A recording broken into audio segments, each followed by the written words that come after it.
Why, hello, my friends in the film fandom, wherever you may be, and however you may be watching so much.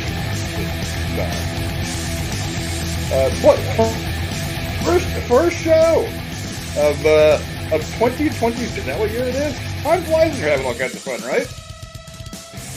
I think so, anyway.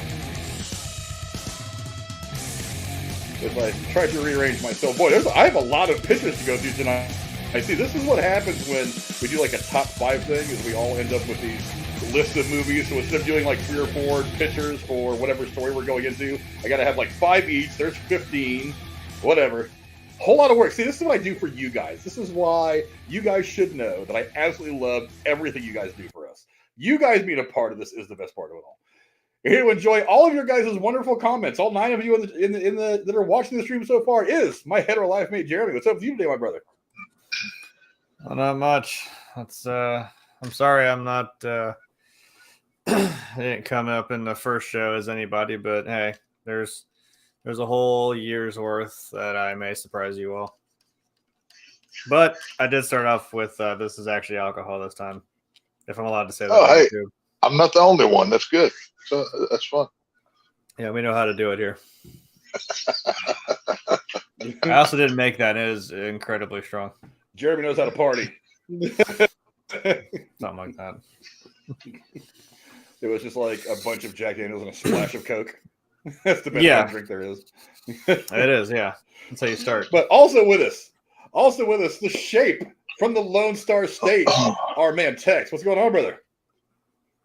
Well, since Jeremy's going to have a drink, I guess I'll have one with him. So cheers to 2023 and some good shows here. So cheers, my friend. I'm going to pull a Drew here and cheers on live on YouTube. So shout out to him. But, it's all good. I hope everybody's doing well and ready to talk about some cool movies. How about y'all? I guess Frank's got to be the DD for the show, so someone's got to take responsibility and be the adult. Hey, I'm already in my comfy chair. I'm not leaving. Unless my house burns down, I'm not leaving this. You have no idea what's in my cup. Thank you very much. That's very fair. I don't. We're going to need an Uber, guys. We're going to need an Uber, so let's get on this. No lady Cora. I need an Uber to get from my studio to the bedroom later on. But no lady Cora tonight. I hate to tell you guys this, but I had to punish her. I had to come down on her a little bit. I had to suspend Lady Cora for a week from the show. Bad touch. What she did was horrible. It was disgusting. She gave me her list of movies, and on that list was Magic Mike Part 3 at some point this year. Oh my God! I said, "Can by foolishness?" I said, "We have standards. This aggression can stand, man." I was like, I just can't do it. So I said, you know what? I'm slapping you on the wrist and I'm suspending you from the show for a week. I had to do it, guys. I'm sorry. I hate to be so mean. I hate to put on the black hat, but sometimes you do what you got to do. And if you believe that, then I have some oceanfront property in Idaho I'd like to sell you guys. Well, when you're not performing on the football field, coach grabs you by the face mask and tells you to get some bench right. So, you do what you got to do here. It's all good. Yeah, the truth is Lady Cora is just not feeling very well today, so she took tonight off. But we're looking forward to having her back next week. But she really did have Magic Mike on her list, and I really did roll my eyes when she sent it to me because I was like, really? Are you kidding me? but yeah, we look forward to having her back next week. She's a little into the but which is a very sad one. I'm kind of sad that Lady Cora is gonna miss to say about it as well.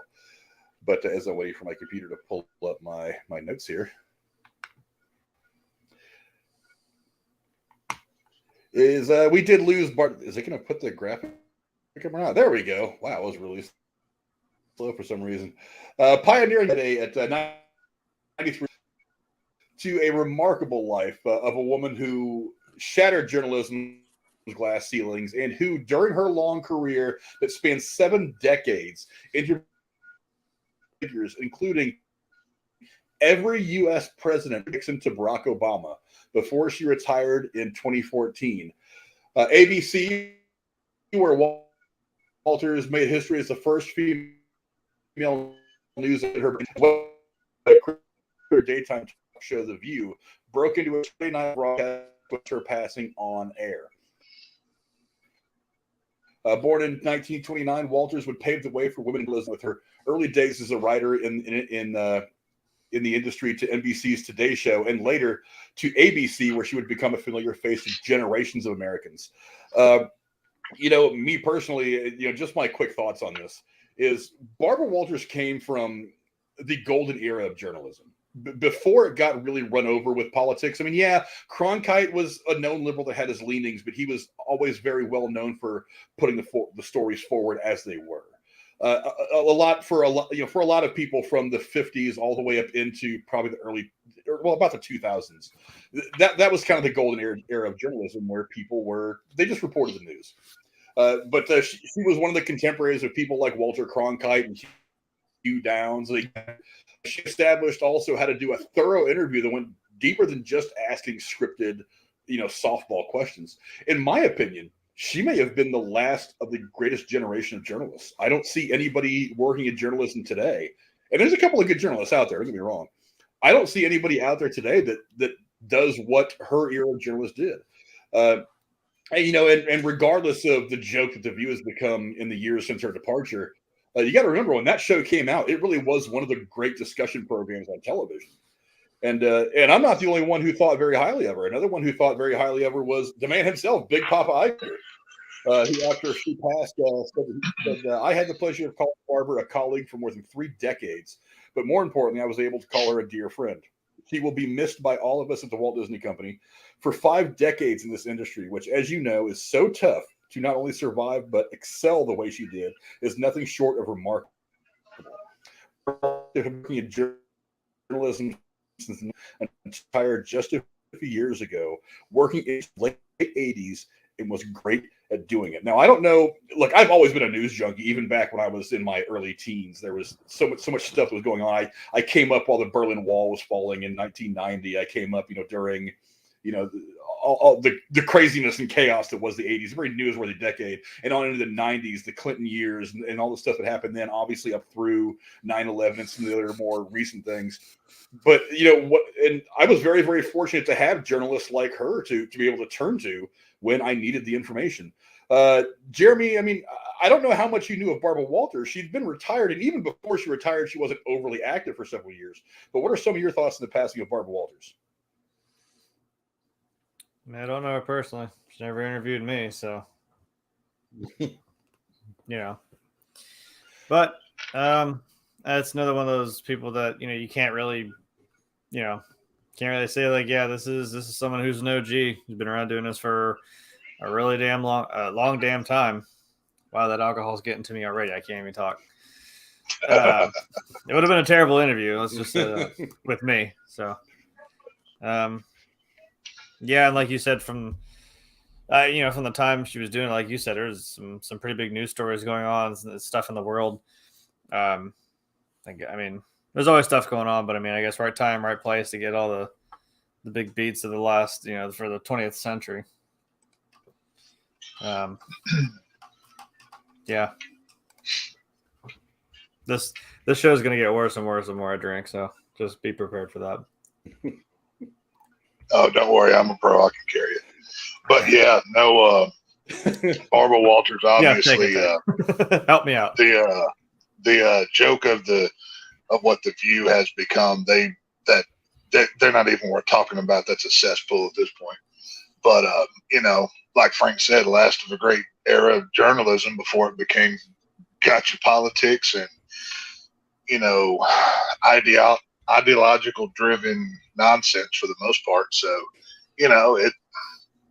rest in peace, Barbara Walters. It's a big loss, long career. I mean, for Iger to come out to speak as highly as he did, that shows a lot. I mean, he's worked with a lot, and she's definitely one of the best. So rest in peace for sure. Yeah, and really that entire show, 2020, from its inception up till, well, about 10 years ago, that was kind of where the best journalists in television ended up. You had her, you had Hugh Downs, you had a couple other people that, like, in the last, like, 10 or 15 years of their career, after they showed themselves to be great journalists, that's where you went when you had really earned your spot.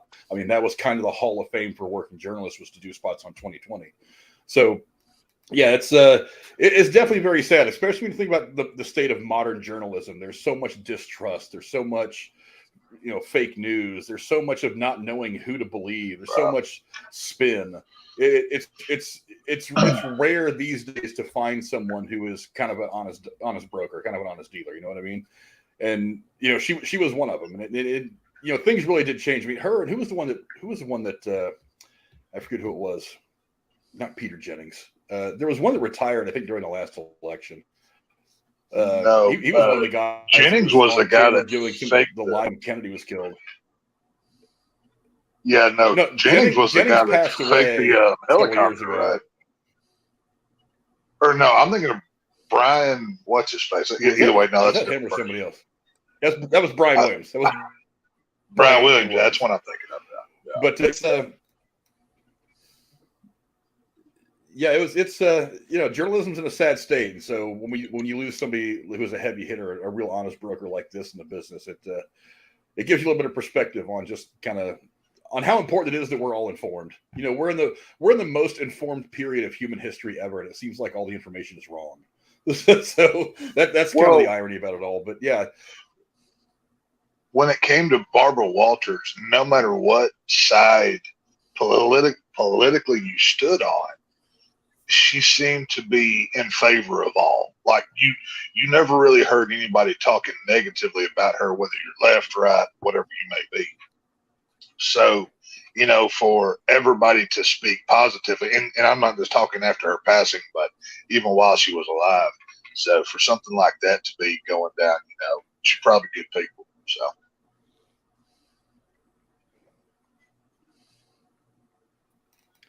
Yeah, definitely very unfortunate. But go down in the comments below. Let us know what you guys think. Barbara Walters unfortunately passed away. Look, she lived a good, long life. Again, one of the greatest journalists out there, I think. Definitely broke down all kinds of barriers for female journalists. And we have some decent ones now. I mean, in sports at least. I mean, news-wise, it's kind of all a train wreck at this point. I love Aaron Andrews. Barbara Walters Andrews. And she wasn't even... And Barbara Walters wasn't even just a news personality. She had a pop culture footprint as well. I mean, that whole meme that was going around several years ago, like when 2020, we're going from 2019 to 2020. It's like these memes going around saying somebody needs to get Barbara Walters on screen right at midnight saying, "Hi, I'm Barbara Walters, and this is 2020." It's like she became kind of a pop culture icon as well in a lot of ways. So, what did they call her on Saturday Night Live? It's definitely very Barbara Wawa or something like that. Wasn't that what she was on Saturday Night Live? Barbara Wawa. It was Barbara Wawa. Yeah. Was it Gilda Radner that used to do that back in the day? I can't remember. That's what I was trying to think of. I used to laugh my ass off at those. Those were the good old days of SNL too. Yeah, that was Chevy Chase. I was actually thinking about that skit too. Yeah, like. I was thinking that's the first thing that comes to mind with Barbara Walters for me. So yeah. Yeah, but definitely go down in the comments below. Let us know what you guys think about the passing of Barbara Walters. Now, moving on to our next topic, one that we're confident now is going to have a much happier. Details are slowly coming to light on a snow plowing incident that has left actor Jeremy Renner in critical but stable condition at a Reno, Nevada hospital. According to authorities, a family member was driving Renner's vehicle when it got stuck due to weather conditions near. The actor got his snowplow, which weighed at least 14,300 pounds, to get the vehicle out. Got out with his family member. The machine started to roll, hitting Renner. On Monday, the Avenger star underwent surgery after the accident caused, quote, blunt chest trauma and orthopedic injuries, according to his representative. Jeremy, what are some of your thoughts on Renner's accident? I feel like this could have been a lot worse. Thankfully, it wasn't. What are some of your thoughts? Yeah, that's no joke right there. Being also a Jeremy that works around heavy equipment, it don't take a whole lot. That's a fight you will lose if that goes sideways. I mean, I'm kind of more so curious as to what happened. Like from, I think I saw like a statement later by the sheriff that said they're investigating it.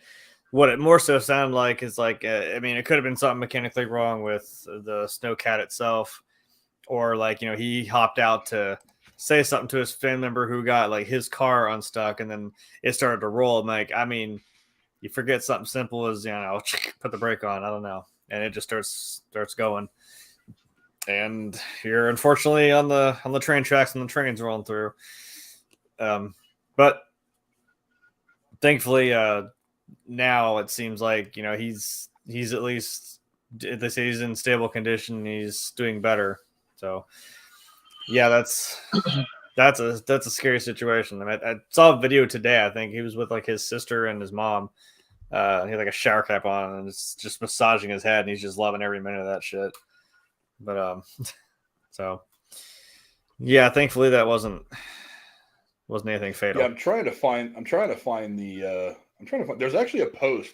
A lot of people have been talking about his Instagram the last couple of days. That there's some Instagram pictures within a couple of days of this accident of him actually driving around in this big snowplow. Now, when I say snowplow, I don't mean the kind that some schmuck like you or me would have, like a smaller one that goes on like the front of a four-wheeler or something like that. Certainly not anything handheld. He's driving essentially a small tank. I mean, this thing is a vehicle that he's driving. Let me see if I can find. So he's doing the human version of Mr. Plow from The Simpsons, basically. Basically what he had. He's doing something like that, yeah.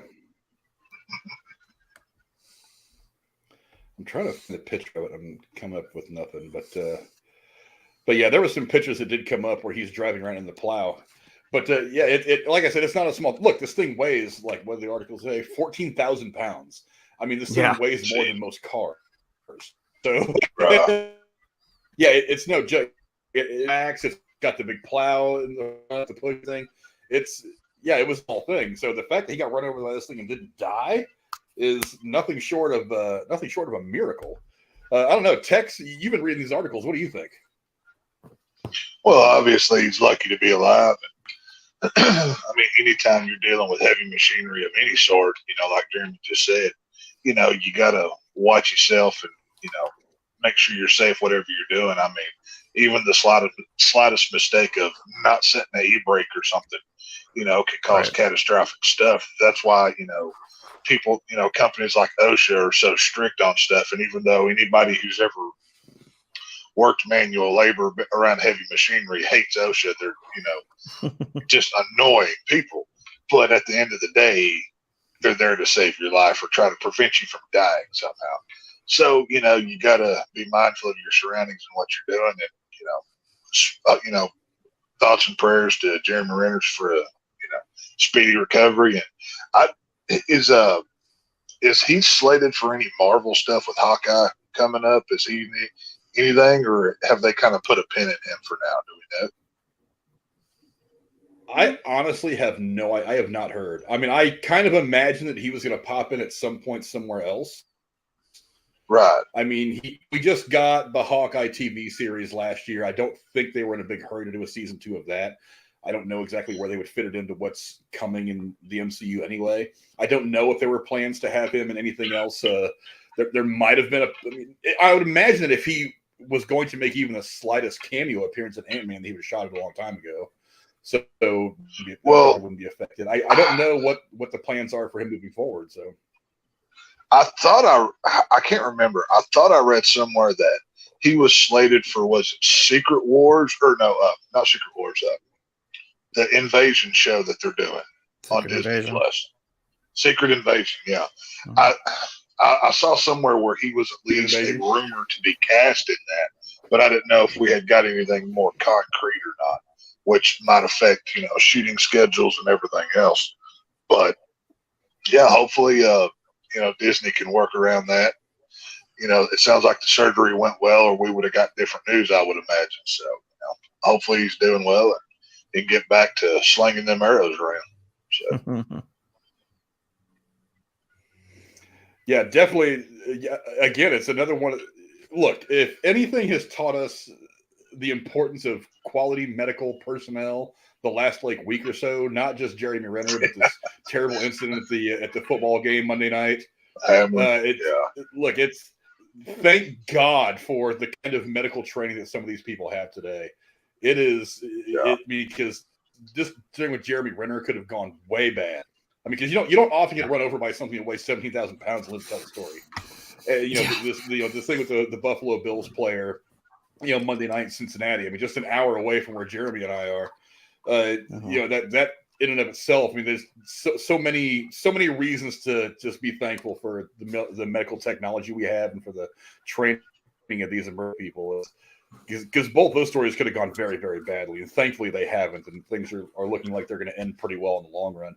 But go down in the comments below. Let us know what you guys think. Jeremy Renner run over by a snowplow.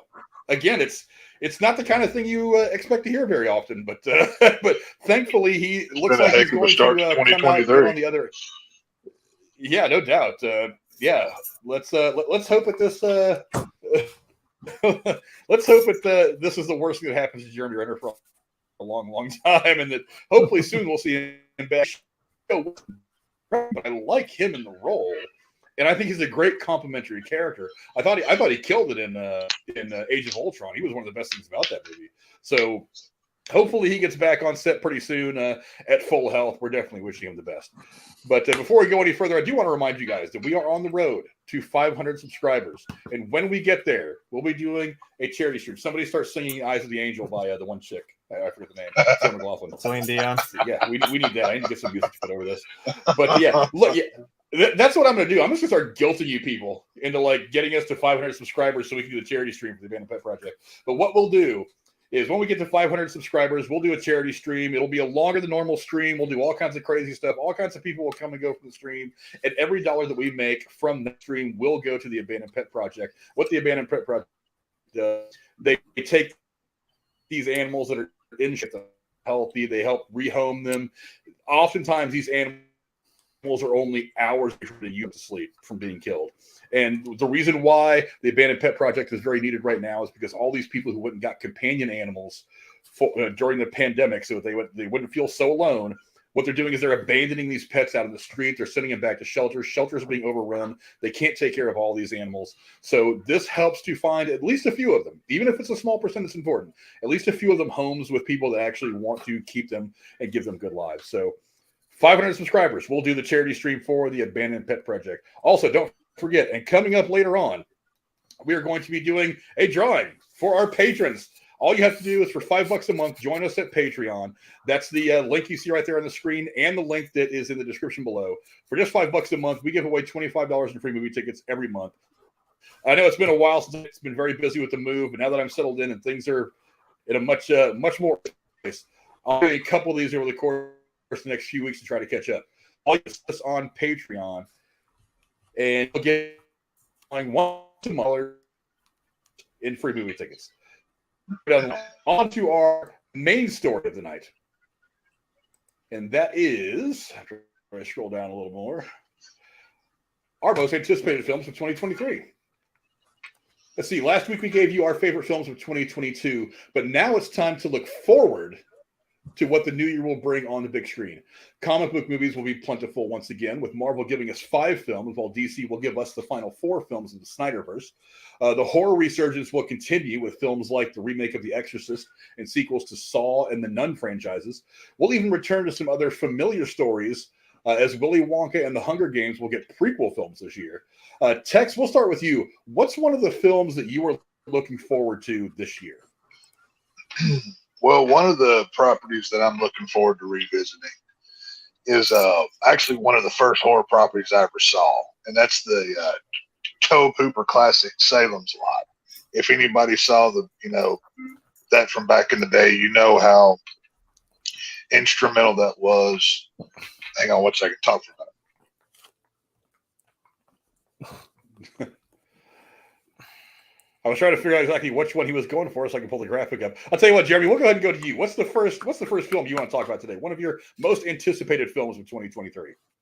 Well, I'll just make it easy on you. I had it in order, so I'll start from the bottom.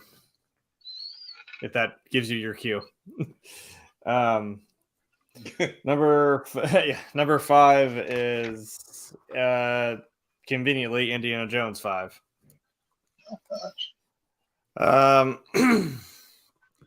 As much, I mean, look at that graphic. How can you not say this man still has it in the year of our Lord 2023? However, and this is a big fucking however, lest we forget Indiana Jones 4, which I know we all want to do. We all want to forget that happened.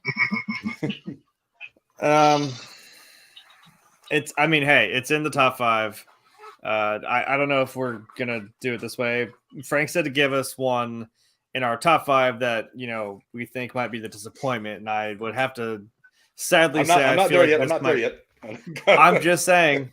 That's what I'm gonna say. I feel like this is gonna be the disappointment because if this is truly the end, if this is 2 things you got to get right is the beginning and the ending of your story.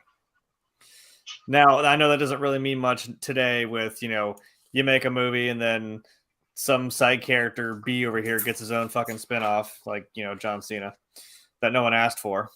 So it never really does just end ever. You can't just ever make something and that be it.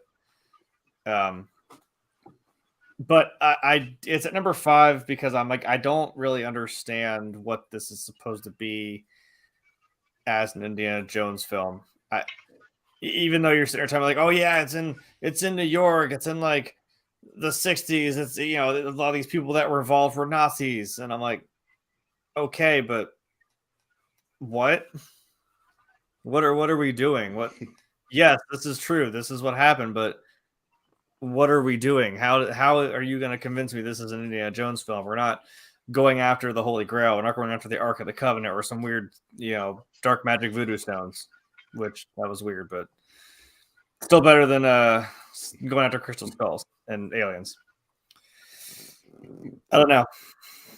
It's in there. And I can at least give Harrison Ford props, man. I don't know if I'd be 80-something still swinging a whip and shit and doing stunts and punching Nazis in the face. So it's number 5. For the right paycheck, you probably would. and we all know how he is. Yeah, we all know they're throwing him plenty of money for this as well. So he's like, decent story and a big paycheck. I think I could probably put on the fedora one more time. But I don't know. Tex, how about you? What's the first film that you're looking forward to for 2023? Yeah, sorry about that. Had an interruption.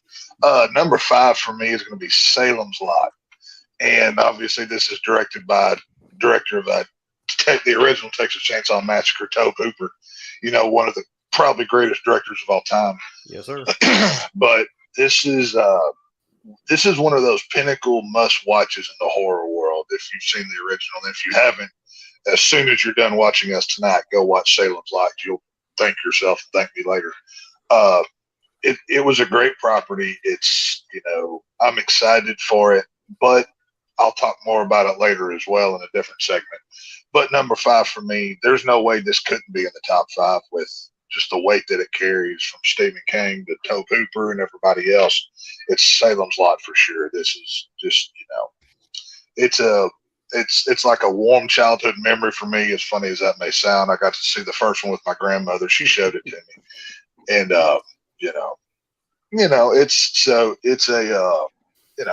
I'm excited for it, and I just hope they don't screw it up. So, but like I said, more on that later.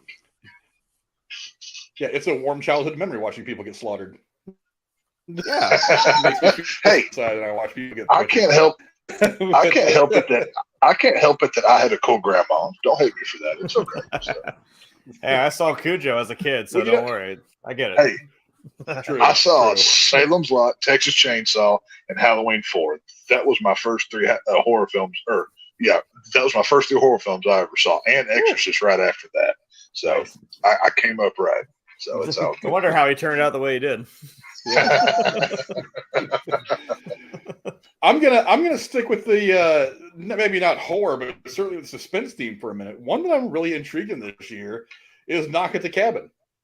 Look, I love that trailer. I I thought it was intense.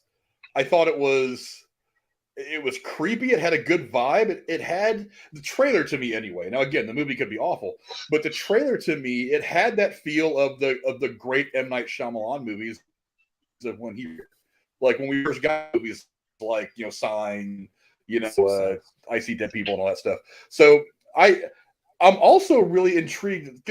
I also here's one of the things that interests me about this movie is Dave Bautista. He's not just gonna be Drax in this. He's not just going to be some muscle-bound guy who does muscle-bound guy things. He's actually got to act in this movie. And so I'm interested to see how his acting skills have progressed from when he first got into it, like maybe first play. Because look, he was not good as Drax in the first movie. He's good as Drax, but he's not a very good actor. You know what I mean? He has progressed a lot over the course of the last several years. So I'm interested to see the kind of leaps and bounds that he's taken as an actor, because he's not going to be able to hide behind a lot of special effects in this movie. He's got to actually deliver dialogue. He's got to emote. He's really got to put some skill on this, which I think is going to be very interesting.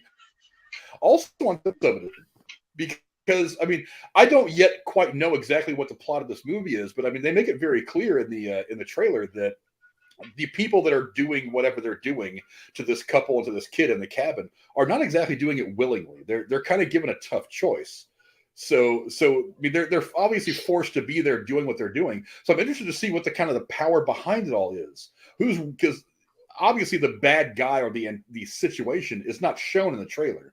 So I'm interested to see exactly what this is. Is it going to be another alien thing like you did with Signs, or is it going to be some maybe the evil wind from The Happening is telling him whispered sweet nothings in his ear and I don't know. It's the tree. Damn it, the trees did it.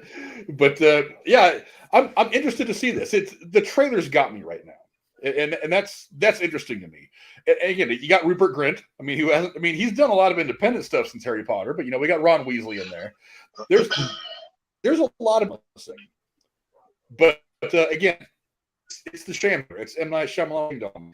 He's been hit or miss the last several, and the ones that I really wanted him to hit on haven't quite gotten there. Now he's shown that he's on a bit of a comeback trail. He's done some better things lately, but I'm still skeptic, and I'm cautiously optimistic. Because I what was the one thing that he did? It was not Glass. Glass. Yeah, he did Glass. Yeah, Glass, Unbreakable, and Split. Split. Yeah, Well, Split was very good. I really liked Split. And then when he did Glass is what I'm thinking of. Glass came out, and a lot of people had a lot of high hopes for it because Split was really good. He was getting Bruce Willis back in there. He was getting the James McAvoy's character from Split. Samuel L. Jackson was going to be back in it, and those were two of his last really good movies. So a lot of people thought that might be the movie that kind of helps him find his footing again, and it didn't quite hit. I'm optimistic, but trailers. I don't have horror for something like The Village, where it's a lot of suspenseful, cerebral stuff that kind of has me wondering what angle the story is going to come at me from next. That's kind of what I want from this, because I never saw him as a straight up horror guy. He's definitely more the suspense and things like that. That's what he's good at. So that's kind of what I want from this movie. Anyway, what's the next movie you're?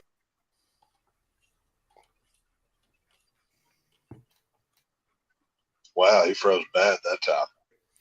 Oh, yeah. I was gonna say, I assume he was talking to me because you. Yeah, he was. Yeah, he was asking what your next movie is. Yeah, you're cutting out real bad there, son. Yeah. I did text you. You are cutting out pretty bad. Come on, damn it! I know there's nothing I. Oh, we can about it. Turn all the Wi-Fi off on everything except for the computer or all the other shit.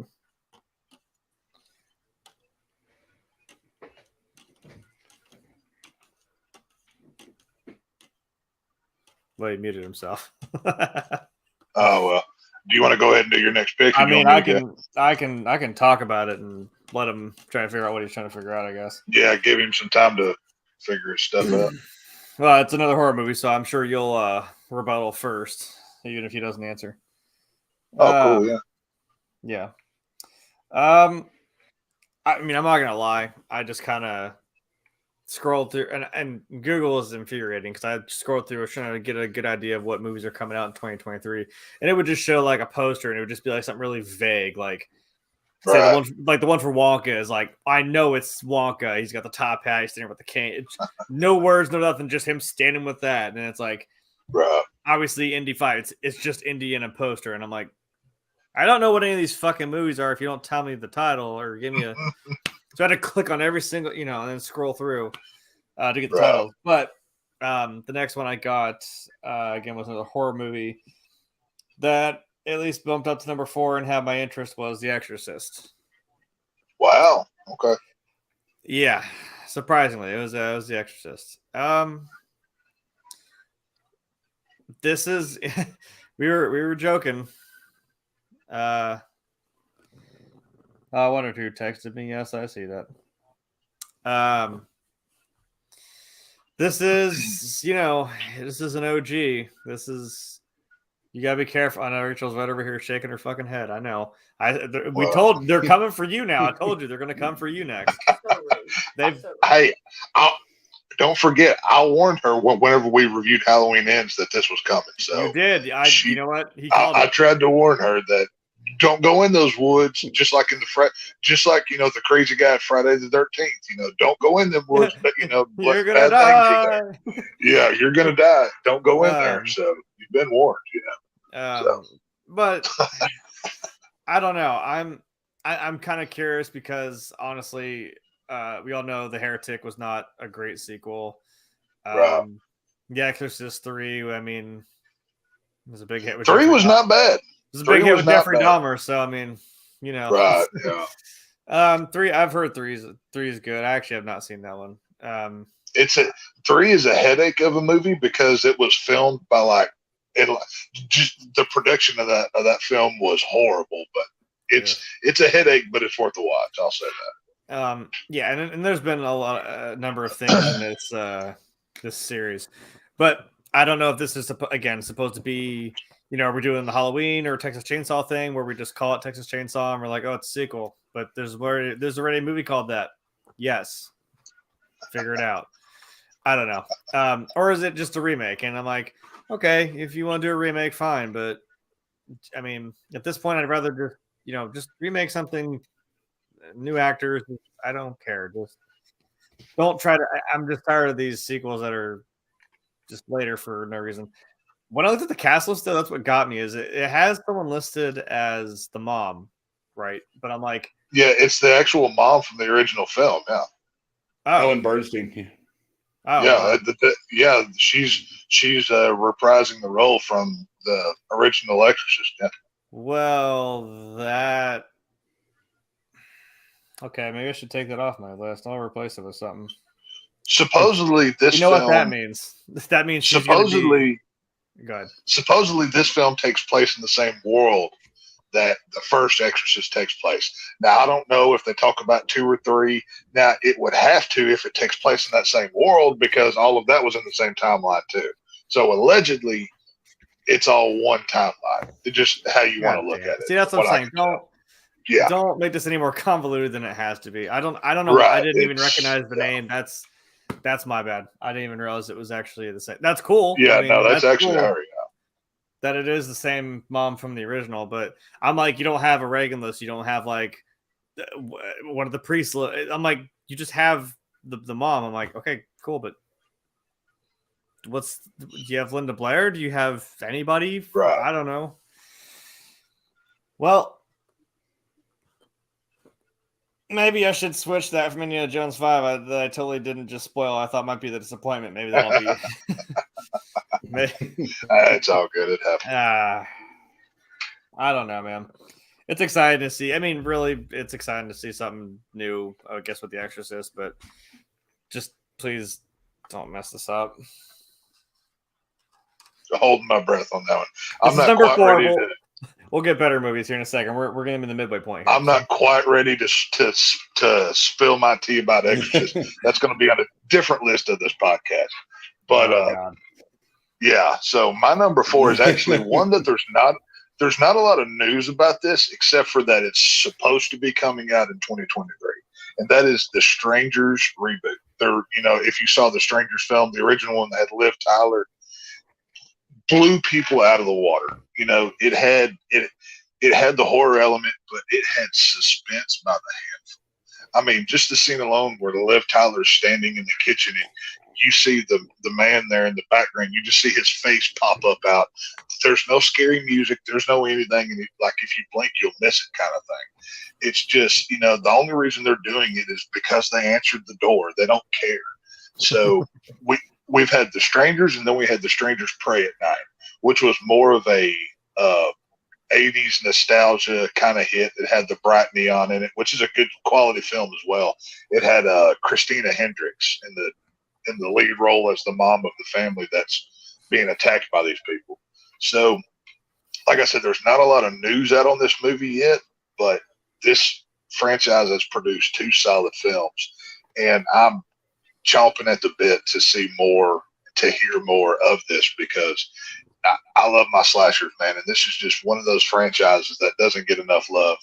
And I'm looking forward to the new one. I think it's going to be a good film. Is there any news when they're even going to start filming this? I have not seen, and I've been looking for it. The last that I saw was the script was being written, and it's to be announced, but it's supposed to be 2023. Now, if you've seen a Strangers film, these aren't like big CGI heavy films. It's a couple people in a house, and then the family knocks on the door, and then chaos ensues. So they can shoot this movie. Right. There's actually even less than The Purge. It's more real world. It's not as like far out as like a Friday the 13th with extreme kills. It's just like if some crazy people knocked at your door and attacked you. It's one of those kind of things. So I don't know when filming's going to start, but like I said, I'm hoping this one comes out. That's why I put it at number 4, because this is an awesome franchise. If you haven't seen the first 2 movies, you need to go watch them in preparation for this one, because these are good movies to watch. The second one's not as scary as the first, but it's more action heavy, whereas the first one is more psychological than the second. So it's a quality franchise if you haven't seen it. So y'all go check it out. Hopefully the new one comes out this year. That's why I put it at number 4. Yeah, the reason I asked is because usually if you don't start filming by a certain point, it's kind of tough to make a release date. And I know that a movie like this isn't really going to be really heavy in special effects like an Avengers or something like that. But there is still a post-production process that can be a little time-consuming. And where that can be a problem in horror movies, it's the sound editing. Because one of the big aspects of horror movies is the sound. It's, when the knife is being wielded by the murderer, things like that, all that stuff takes time to put together. I mean, and the editing process in and of itself can be, you run into any road bumps. So, I mean, I wonder if it doesn't get filming soon. If the movie hasn't started filming now, making a release date in 2023 could potentially be cool, but it depends on the movie. Well, because Halloween Ends filmed in February of last year. Is when they filmed. I think it was like a 30-day shoot or something, and it was out by Halloween. So let's say just because it's a very similar thing, there's not much difference of production wise. Well, if this thing's shot by February or even March, I'd say March. If it's done by then, I don't see any reason why it couldn't be out by October. If this thing doesn't come out by Halloween, it's not coming out in 2023. But this is a profitable franchise that a lot of people enjoy, and I can imagine that they're going to want to get this out. So, I'll be updating in further podcasts going forward, on here. But keep your eyes out for the Strangers, because, like I said, it's pretty good films. I really enjoy them. Hell yeah, go check out the Strangers. It's got a very not like The Purge. It's like, I like the idea of the masks that look kind of goofy, but they're really on a murderous person who wants to cut you in half. That kind of makes it all the goofy and the scary together work out pretty well, because you don't take it seriously until they run a blade through somebody, and that kind of makes the horror aspect of it funner to me. But it's like that guy. Go check out the Strangers. So that guy from It's a that great movie movie. Hush, he had that real simple mask, but I was like, God, that's terrible. Oh, Hush is another good one. Hush is on Very good. Netflix. If y'all haven't Yeah. seen that, go check that out. It's got a deaf woman in it. That's a good film. That's cool. Nice. But my next film that I'm interested in seeing, a bit of an independent film, it's going to be fun. It's called Jesus Revolution. For one, it's got Kelsey Grammer. Kelsey Grammer's Wow. that guy's a killer. He's Fraser Crane one minute. He's like a corrupt Chicago mayor the next minute. Then he's the Beast in X-Men. Then he's Fraser Crane again. I mean, the guy's range is sick. But this is kind of an interesting story about two worlds kind of colliding. The basic plot of the movie is that Kelsey Grammer is a preacher back in the 60s about the time that Woodstock is happening. And then he ends up kind of like trying to find a way to bridge the gap between these super religious, people of the 60s and this counterculture hippie movement that existed at the same time, and trying to kind of bring them together and try to bridge the cultural gap, which I think is kind of interesting. I think it's a movie that could be very relevant for right now. It's got Kelsey Grammer. I mean, the guy's a Hall of Famer. I mean, he's good at everything he does. And the trailers look interesting to me. I'm not going to run out to see this movie, but I feel like this is one of the movies that once I do sit down and watch it, and be like, holy shit, I was expecting something else. I got a whole lot more, and I'm really glad that I did. So I'm looking forward to this. It's kind of a bit of counter programming to what we would normally watch, like stuff like Marvel, stuff like that. This is kind of a bit of counter programming to all that for me. Just a different movie than what I would normally watch, but still loaded with talent, loaded with a great story. And it's about a fun period of human existence that I would like to experience in the 60s. Unfortunately, I was just a little bit too late for that. But yeah, that's one of the movies that I'm looking forward to is Jesus Revolution with Kelsey Grammer. Have either one of you guys even heard of this movie? There are trailers that you can go see on YouTube. It played in front of what did it play in front of? I think what did I see recently? It played in front of. I forget. It played in front of something. I know it's been all over YouTube. It's a fun looking trailer. It's got a Wonder Years vibe to it. That's kind of what I was thinking when I first saw the trailer. It's got a bit of a Wonder Years vibe to it. I was gonna say now that you say it, I think I have seen ads for this, and I was just like, what in the hell? But not much past that. So I mean, but if you tell me that sounds like a fun movie. It sounds given the time I've never heard of that. Given the time period it's in and the things that are going on in the at least in the US, yeah. Is this a theatrical film, or is this like how is this being released? I believe it's going to be in theaters. I'm pretty sure it's going to get a wide release. Okay. I don't think they're expecting it to be like an Oscar movie or anything like that. It was just kind of a small budget film that got made, but it looks interesting. It looks very character driven to me, which is what I like. Yeah, I mean, it's got Jeremy, and you said it's got an interesting kind of hook to it. That time period, America in flux and everything else. It might, something like that would be worth checking out. My YouTube algorithm's not even sending me that trailer, so it must have skipped right on past me. But there's much horror movie stuff and Halloween makeup and devil shit I look up. It's surprising that it got to me. The amount of pagan and satanic things I see on YouTube, I ain't getting Jesus movies advertised. I probably need to, but they ain't giving them to me. So, but hey, I mean, Kelsey Grammer, he's classic. Cheers. I mean, he was awesome as Beast in X-Men. I loved him as Beast. He was the perfect guy for Hank McCoy, So I dig it. Yeah, anyway, I'm pretty interested in that. So I don't know. Come down in the comments, let us know if you guys have ever seen this trailer. I think it's an interesting kind of film to see. Tex, what's the next movie you want to talk about? Man, I'm drunk and I fucking remember who was next. All right, you're beating me. It takes a while. I already downed all that. So now we are in the mid. Yeah, we're in mid. So this is where I start getting excited. And I almost said excited because I'm so ready for a good video game movie, and just more specifically a good Super Mario movie. I even did well, I didn't expect that. That's cool. Oh, come on. I'm the video game guy. You should know damn well that was. I did not see you picking Mario. That's cool. I mean, let me tell you why, and it is in the middle because I want to be optimistic because we all know the '90s movie with John Leguizamo and Eddie Valiant. God damn it, what's his name? Bob Hoskins. I got it, Bob Hoskins. Bob Hoskins, yeah. May he rest in peace.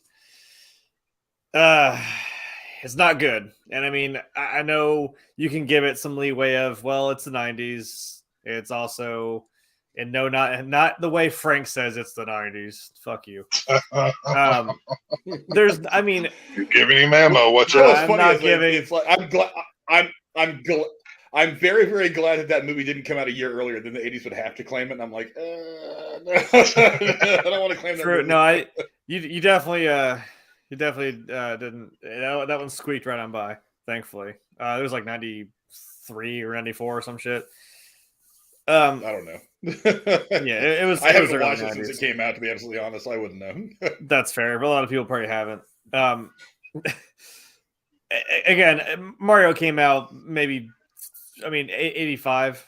Well, technically with Donkey Kong, but I mean, the first Super Mario game came out in 85, so you don't have a whole lot to go off of, and you got some guy who doesn't talk, he eats mushrooms and stomps on turtles. I mean, how do you?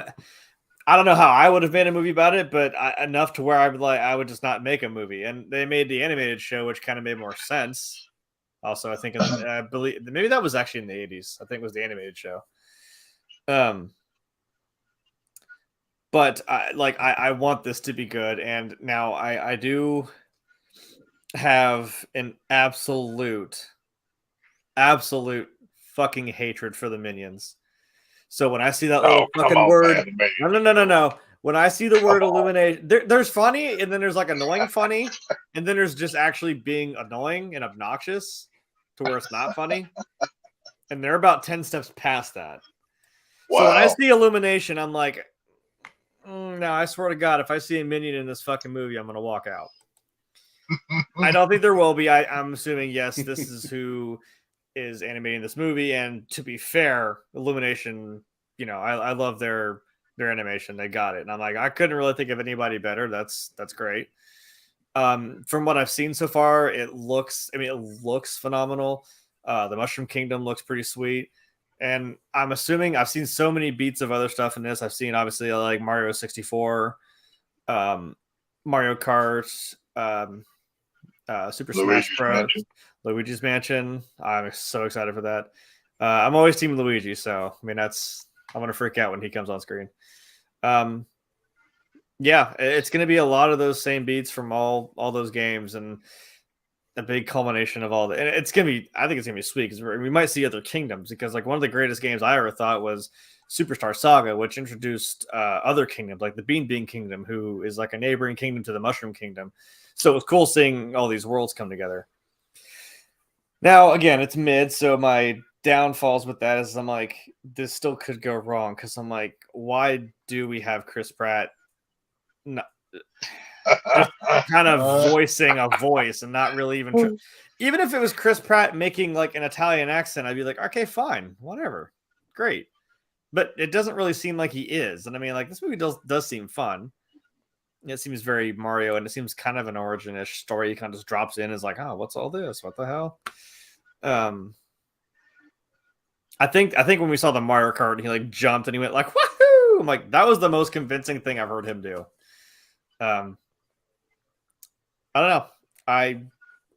I think this will be a lot of fun, and I think it's going to look visually really cool, and I'm really excited to see. I mean, Jack Black is Bowser, and he's just going through, I think he's collecting the stars this time again. Yeah. So he's kind of on his little Thanos run to get these power-up stars. So, well, let's not forget Seth Rogen as Donkey Kong. That's what I'm looking forward to most. He is. Yeah, I think that's going to be cool. I mean, they've already said that, when Nintendo opened up their own movie studio, and like the Mario film is supposed to kind of be a kickoff to kind of their Nintendo universe, or whatever you want to call it. I'm hoping so. Yeah, I mean, we're gonna have Super Mario. We're gonna have Super Mario Civil War, and it's gonna be Mario versus Sonic again. That's because we already have Sonic. So This'll be There's fun. there's I mean, listen, I'm not the biggest video game guy, but even I'm excited about seeing a Mario movie. Just like I said, I like Illumination Studios. I love Minions because they're awesome. Screw you. No, They're Grim Tuesday. Just because they have overalls too doesn't mean they get to be in this movie. No. I don't know. I guess my children may be a fan of Minions, but it is what it is. So the other thing is I did, as some may know, I got to see Charles Martinet again twice. Not this year now, but last year, 2022, I got to meet him twice at two different cons. Oh wow! Yeah, because he was at the con there with Kevin Smith.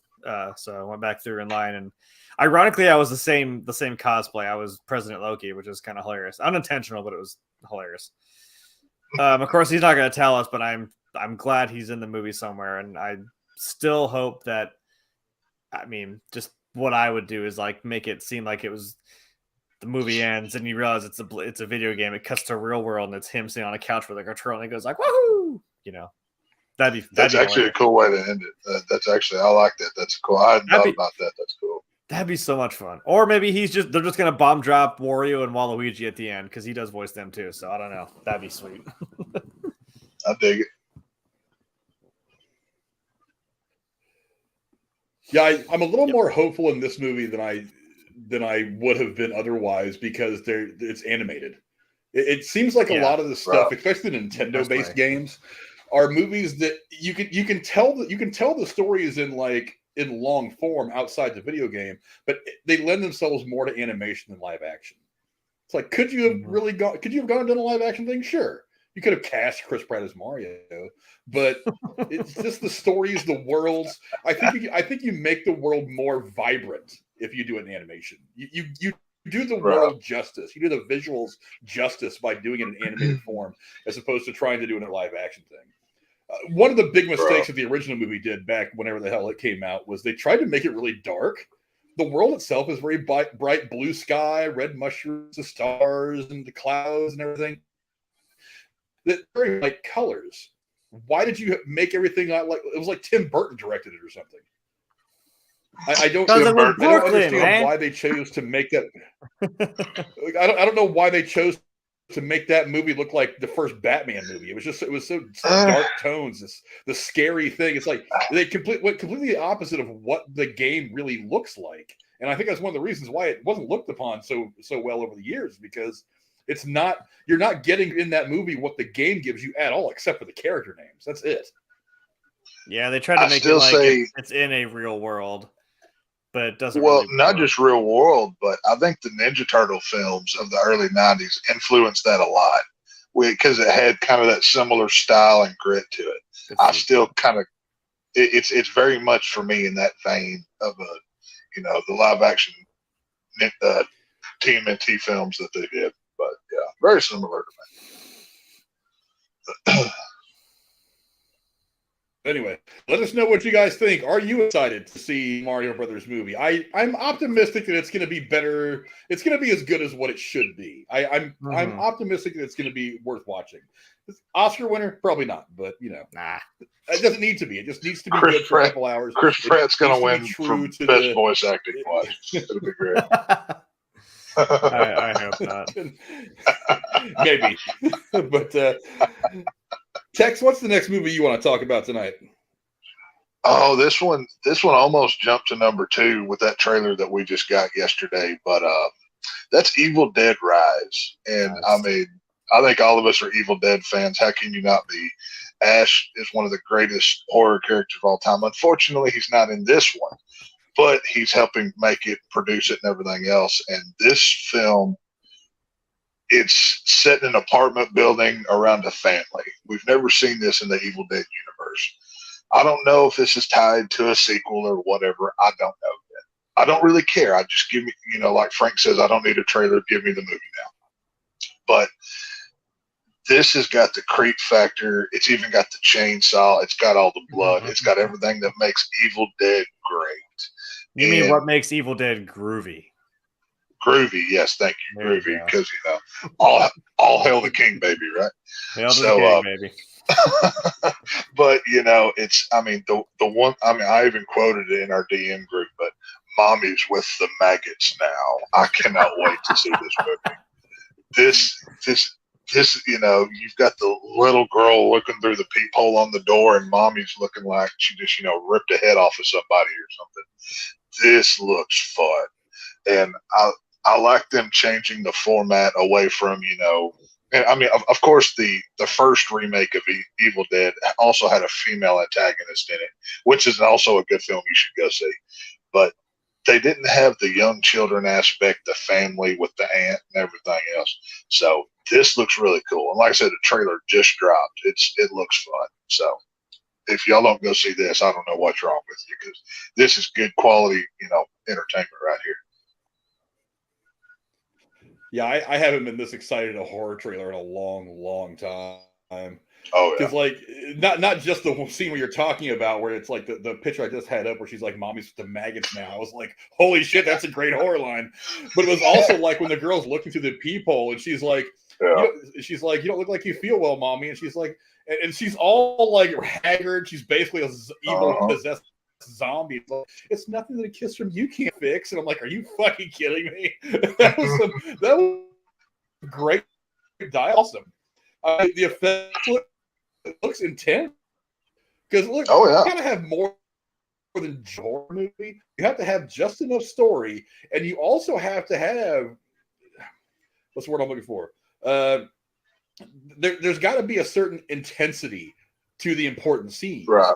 It's like there's an intensity when Leatherface is chasing what's her name down the backwoods street road with a chainsaw. There's an intensity when, you know, when a Ghostface is chasing Sidney Prescott through the house. That some horror movies kind of miss that at really important times. This trailer was pure intensity. I watched this thing like 3 or 4 times in a row, and I was like, "Holy shit, this is a great trailer." I haven't been this excited about a horror movie in a long. But I think it's going to be awesome. I'm really eager to see this one. When's this movie come out again? I want to say it's March or April, I believe. It's coming up fairly quickly. We're not too far from seeing this film, but I mean, you've got the Raimis and Bruce. Huh? I'm glad I don't have to wait till October. Yeah, I believe this one comes. I'm really glad. I believe this is a March or I think it's a March or April release. I'm pretty sure. But you've got the Raimis behind this, as well as Bruce Campbell. And I mean, obviously, we all wish Bruce Campbell would reprise role as Ash. I mean, that's arguably the greatest. Well, he's definitely the greatest hero, you know, horror character ever made. But you know, he's in the top 10 characters of all time. There's no doubt about it. So, like I said, this one looks fun. I mean, like you just went on about, you watch it 3 or 4 times in a row. I mean, this is, you know, I love the Evil Dead franchise. Evil Dead 2 is probably my favorite out of all of them, because it's got that Three Stooges aspect to it with just more blood than there's water in the ocean. I love Evil Dead 2. But, you know, I like the aspect of putting it in a different format to see how it plays out, you know, because how many people are possessed in this apartment building? How many antagonists are we going to get? You know, when it's in a cabin in the woods, there's like 6 people. In an apartment building, there can be 100 for all we know. So it definitely, opening this world up, it sets it up for something bigger, and I'm a fan of that. So I'm excited. If this movie wasn't attached to the Evil Dead franchise, I would have watched this trailer and been like, this trailer looks dope. But this trailer is absolute fire. Yeah. Well, it's got good music and everything to it. Yeah, it's good. Yeah, like I said, I haven't been this excited for a horror movie in a long time. I mean, like a long, like probably early 90s, and they're still spitting out a couple of like decent horror movies before the genre kind of took its weird hiatus where it wasn't doing well. It's like, it's been a long time since I've been like, oh yeah, I need to buy a ticket to this thing right now. Oh yeah. But I'm with Jeremy. One of the movies that I'm really interested in seeing, and look, I almost left this one off my list. Almost did. But this movie is going to be very, very important for Sony at a lot of levels, because of the misstep that was Morbius. This movie has to hit hard, and it has to hit the right way, or there's going to be trouble. and that's Kraven the Hunter. Now, for Oh, one, boy. I'm interested to see what they do with the character. I want this movie to be awesome, but now we're running into this issue of Morbius was a really big disappointment. You kind of like, you acted like you wanted your own Sony-verse of heroes, and then you kind of pulled back in the last second with Morbius, not connecting it really to anything till the weird post-credit scene. But you're still obviously moving forward with your plans. I don't really know this. I have expectations. I like the idea of Aaron Taylor Johnson in the role. I like the idea of a universe that encompasses mostly Spider-Man stuff that is separate from the MCU. But Morbius was so damn bad that, like, that, what I got with Morbius alone takes down my confidence in this movie by about 30%. That's a lot. But I'm interested, because if this movie kicks ass, I think it could potentially right the ship. But if this disappoints a lot, I mean, not even as much as Morbius did. Like, if this movie doesn't do really, really well with fans, screw the critics, because they don't know shit. But if this movie doesn't do well with fans, like if it doesn't hit like an 80% plus on like Rotten Tomatoes, Sony's going to be in a lot of trouble. So that's interesting.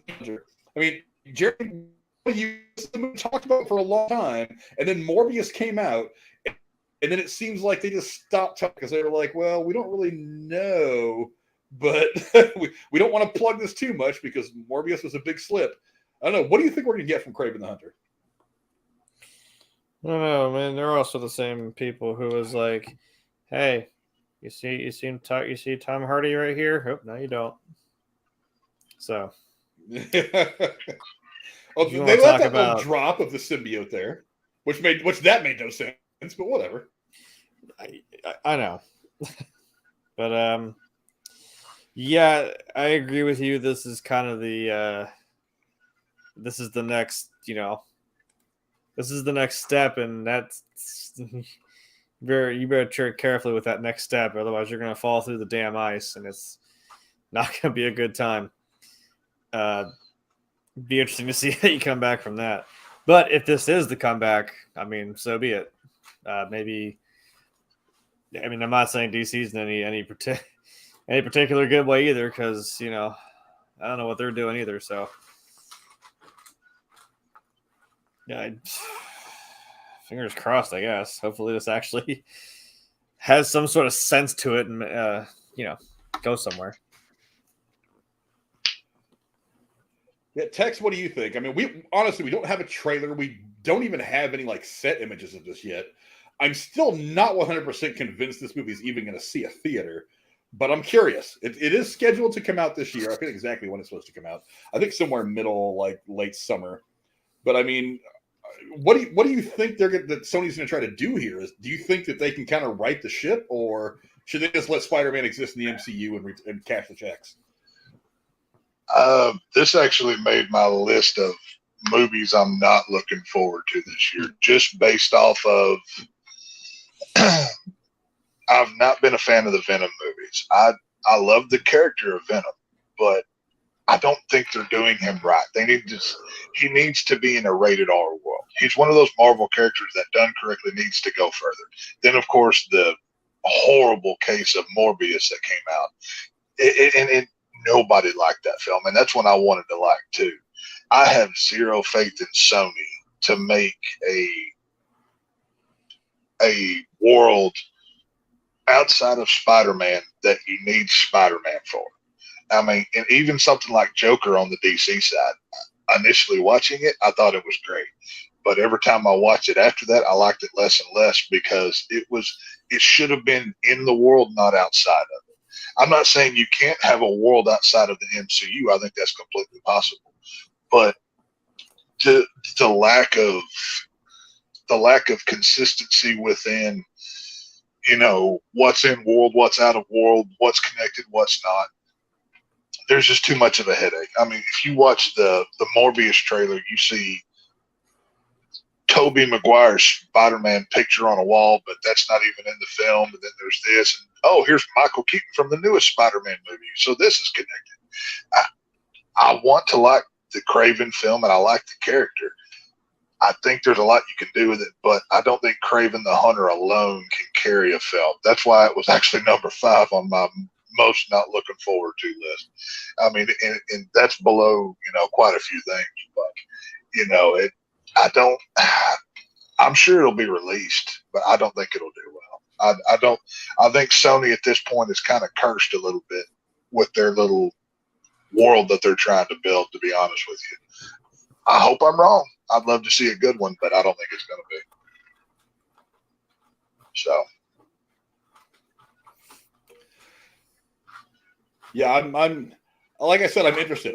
I'm having to manage my expectations because I know that, right, like, because Morbius was bad. It was bad. It was so bad that it was bad. I mean, that's tripping and falling and landing face first in a pile of shit. It was that bad. But I think they can come back. But like I said, if this movie tanks, 100%, the Spider-Verse they're trying to build is over. Like I don't think they'll be able to salvage it. Let Venom hang out in his own little side world where it's just him. Let Spider-Man exist over here in the MCU or in whatever the hell he's got going on right now, and don't try to build this Sinister Six thing. Just don't. Because if this fails, then it's over. You can't. The only thing you really can do is completely reboot. You can't really get the new Spider-Man, and everybody kind of likes Tom Holland. So that's one of the reasons why I'm interested in this film, because I want to see exactly what effect it's going to have. That's what doesn't make sense to me with the Spider-Man thing. We've obviously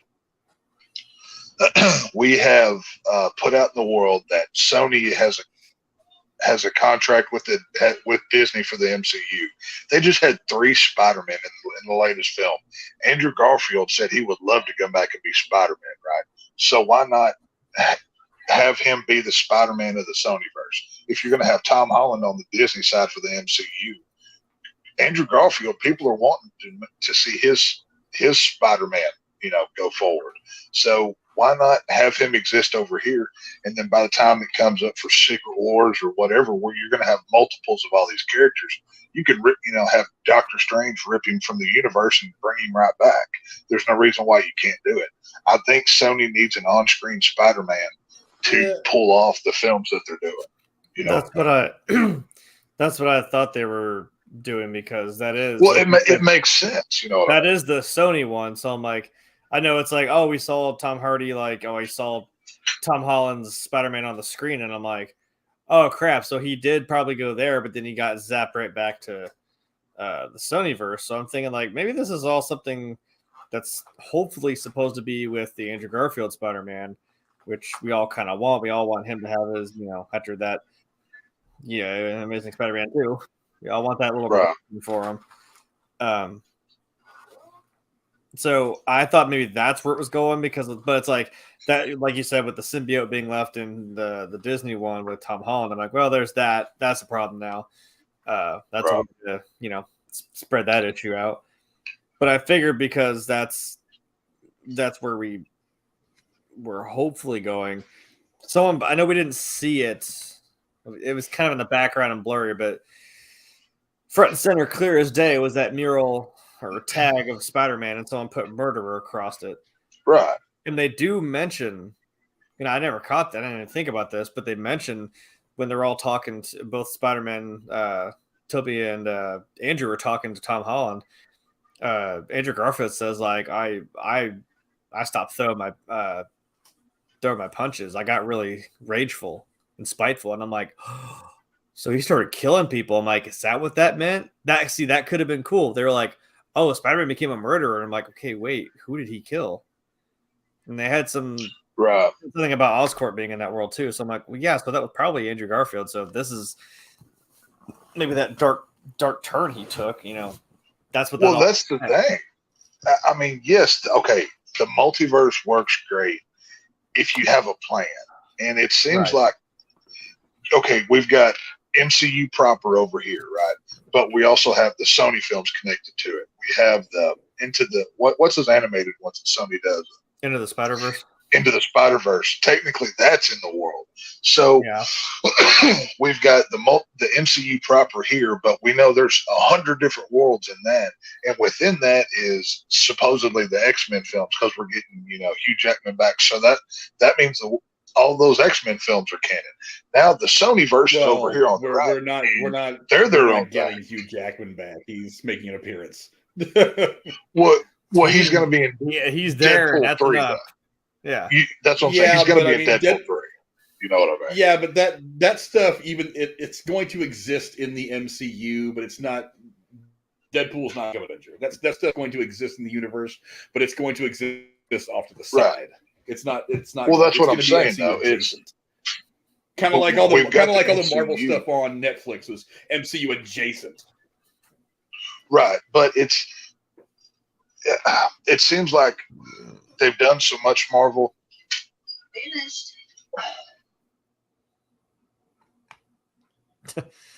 Well, let's say Deadpool can also be that character for you because he is self-aware and meta. And he can bridge that gap. Well, that's what I was getting at with the Sonyverse is you've got all these villains and they're getting their origin stories and they're just connected enough to say, oh yeah, we're in the same world, even though none of it fits anywhere. And could you sit down and explain to somebody who's never seen these Sony films and how they connect? To me, that would be really hard to do. I don't think I could do it. And to me, this Kraven the Hunter film, it's got to be good on its own merit, or like y'all said earlier, this pretty much kills the Sony franchise of building a live-action fill-in verse or whatever you want to call it. You know what I mean? So I don't know. Hopefully it's good, but I'm curious to see what comes out of it.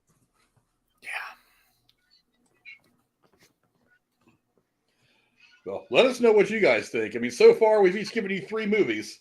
What are you guys thinking about our movies so far? I do want to take this opportunity, though, while I have a chance while I'm thinking about it. I meant to do this before we did our last round, but we'll do this now. It's time to give away $25 in free movie tickets. I haven't done this in a while, so I'll be doing this. I'll be doing this a bit over the next few days. Let's see, who have we got in here? We've got. Let's see, we've got Gatekeeper Drew, Casey is Raw, we've got Tin Septum, we got Grim Tuesday, and Derek Hans has joined the Patreon. Thank you very much, Derek, for joining the Patreon. Nice. I say we spin this thing and see who we're giving $25 to. Spin it.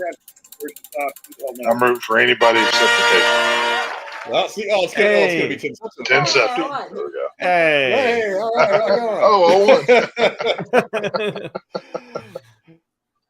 congratulations, Rachel, for winning the $25 in free movie tickets. Hey, there's plenty of movies coming up over the course of the next few weeks too. So this is actually hey, you know that. But thank you very much for supporting. I very much appreciate it. We'll be doing some more giveaways here in the next couple weeks. I think she just got her Exorcist movie tickets paid for, so congratulations, Tim Sutton. There you go. Oh, no. Yeah, I'm sure she's going to be the first one to the door on that one. No, Poo, Blood, and Honey. That's what she's spending on. Oh, no, it's not going to be Poo, Blood, and Honey. No. That is true. I know how much she loves that movie coming out. So that's, she's probably got the T-shirt already. So hey, we can. You put the trailer in the thing, and I'm like, that was not a trailer. That was a waste of 30 seconds that didn't do shit. No, sir, that is that will be getting Kennedy Center honors in 50 years for fabulous footage. Is what that's going to get. Oh, in 50 years, we're going to look back and be like, yeah, that happened. That. Mm-hmm. I didn't show anything. That we had already seen or anything. They're going to be like, remember that time that we tried to take every fairy tale and turn it into a horror movie? Yeah, what the fuck are we thinking? Yeah, I can do my best Lord of the Rings impression. I was there 3,000 years ago. When they turned Winnie the Pooh into a horror movie. Jeremy, what's the next movie you want to talk about that you're looking forward to in 2023? Hey, maybe I'll be about the right age. I can do my best Marlon Brando. Look how they massacred my boy. Anyway. Number 2. So now we're getting up to the good stuff. Good stuff. Where I'm less and less worried, I guess I should say, that I'm more optimistic about these. I almost said half of his name right there. I'm sure. I don't have a doubt that this is probably on Frank's as well. This is my number 2. If this maybe or may not be his number 1, but number 2 is Oppenheimer. You know what? I like stuff like this. I like these historical like period pieces, or especially when they it's a biopic of a certain individual in history. And honestly, I mean, you see it right there, the first line. One of my favorite directors, Christopher Nolan. God does not screw around. So, and also, you know what? Cillian Murphy, again, great actor. And I think we've even shown some of those pictures side by side of Cillian Murphy and Oppenheimer himself, and it's uncanny. It's kind of scary, actually. The one where he's got like the cigarette out of his mouth and got the hat on and shit. Oh man. When we were talking about that one with being in the Woodstock era. I mean, you're talking about this time in American history. I mean, holy crap! When you discover something like that, and the implications that brings on, and then where that goes from there, it's like I don't know how. I wouldn't even know what to think. And I mean, I know I wasn't even trying to segue into his ever famous line that we all know. Now I become death, the destroyer of worlds. But oh boy, that's a hell of a bomb to drop on everybody. That one was intended. That's my bomb mic drop. Whatever. I don't know. Is that your mic drop moment of the night? Somebody get the can and get me off the stage. I've butchered that whole. Somebody bang the gong. Bong. Yeah. Right. No, I'm super excited for this. This looks really cool. Yeah, Tex, we've talked about Oppenheimer on the show a few times already. I don't know what's your anticipation level for this film. This looked like I don't watch a lot of Oscar-worthy films. It's no secret with what I enjoy in life. But this looks epic, is what this looks like. If I had to put a word, it would be epic on this movie. And obviously, the subject matter is very prevalent to everybody and everything else. So this looks cool. I'm excited to see. I'm not as big of a Nolan fan as y'all are. I respect him for what he's done, and I mean, he gave us The Dark Knight, so I can't hate the guy. I have to be a fan of his. But like I said, I'm not the biggest Nolan fan in the world, but this feels like a passion project to him. He does. Christopher Nolan seems like one of those directors. He doesn't just take a film to just get something out with his name on it. So for him to produce this and get this out there, I think this is going to be cool. And like I said, epic is the word that comes to mind when I watch that trailer. And I hope for some cool bomb footage, and just the scope of this film is very big. So I'm looking forward to this. This is one I'll be going to the theaters to check out. One of the non-horror films, one of the 2 or 3 of the year that I catch in the theaters. This will definitely be one of them for sure. You're gonna tell me you want to experience that bomb drop on a theater screen? Oh yeah, oh yeah. I don't really know if this will get an IMAX release, but just for that one scene alone, certainly it would be worth it. It's Nolan. Nolan's filming it in IMAX. Yeah, I would hope so. I mean, he did shoot The Dark Knight in IMAX, so I mean, I'll broke one of those damn cameras too. Right, that's what I'm saying. So just for the testing, for the scene. I mean, in my head, it's like a scene in the desert, and then they're testing the bomb. Just the epicness of that explosion on an IMAX screen. That's something that needs to be seen in the theaters like that. But I think it's going to be cool. And, do we see a Hiroshima bomb drop? How much do they show? What do they show? Do they repurpose old footage into news clips? I mean, there's a lot they can do with this. There's a lot of story matter. And, I don't know. I'm excited for it. I want to see how deep they go with this thing. I think it'll be cool. Me being a big Fallout fan, obviously, I'm going to love this movie. So, that'll be right up your alley. Yeah. 100%. Oh, yeah. I didn't just get a tattoo of, Fallout right here. Remember, this isn't so much about the aftermath of the atomic bomb as much as it is about the guy that created it. It's more of a biopic. Oh, of course. Yeah. But let's not. Right. Everybody walking into that theater is going to want to see that explosion. if they don't show that in this movie, people are going to be upset about it. So they have to show it. You know what Yeah, it's gonna be insane. It is going to be insane. I'll talk more about Oppenheimer here in just a second. But I mean? another one of my most anticipated movies, and this might seem weird to some. Hang on, wait, we skipped me. Did we? Oh, we did skip you. Sorry, we skipped. We did. There's one more. Okay. Yeah, go ahead and do yours. I'm sorry. Yeah. My number 2 is one that we just got the teaser for, and it's going to be New York, so it's new rules, baby. So that is Scream 6, and I've looked at a lot into this film. What could be, what couldn't be. Is Stu alive? Is Stu Macher dead? Who knows? I don't think we'll see Stu Macher in this film, but I do believe he's alive in the Scream universe. But this movie, Scream works perfect for this because of the meta aspect to it. When Jason goes to Manhattan, he was really on a cruise ship that somehow gets from a lake in Crystal Lake to the ocean to New York. I don't know how that all worked out back in the day, but this actually does play well. So, with the hints of the older Ghostface masks and, they're bringing back some legacy people, Hayden Panettiere from Scream 4, Kirby's coming back. She was a fan favorite. People have wanted her. We're getting Samara Weaving added into this universe. There's a lot I like about this film. I mean, if you've seen the Scream 6 advertisements they've done, they've dropped they've dropped 2 teaser posters. One that looks like it's like a painting Christmas time in New York, and it's got ghost faces and it's got little hidden Easter eggs in it. But the one they just released was a subway map in the shape of Ghostface's mask, and it's got little dots of past victims and stuff. And there's a lot of hints and clues in there. So there's a lot you can dig onto this bone. I like Radio Silence as directors, and I'm very excited to see Scream 6. Scream 5 wasn't the greatest. It was my least favorite of all the Scream films. Maybe a little bit above 2. It kind of goes back and forth.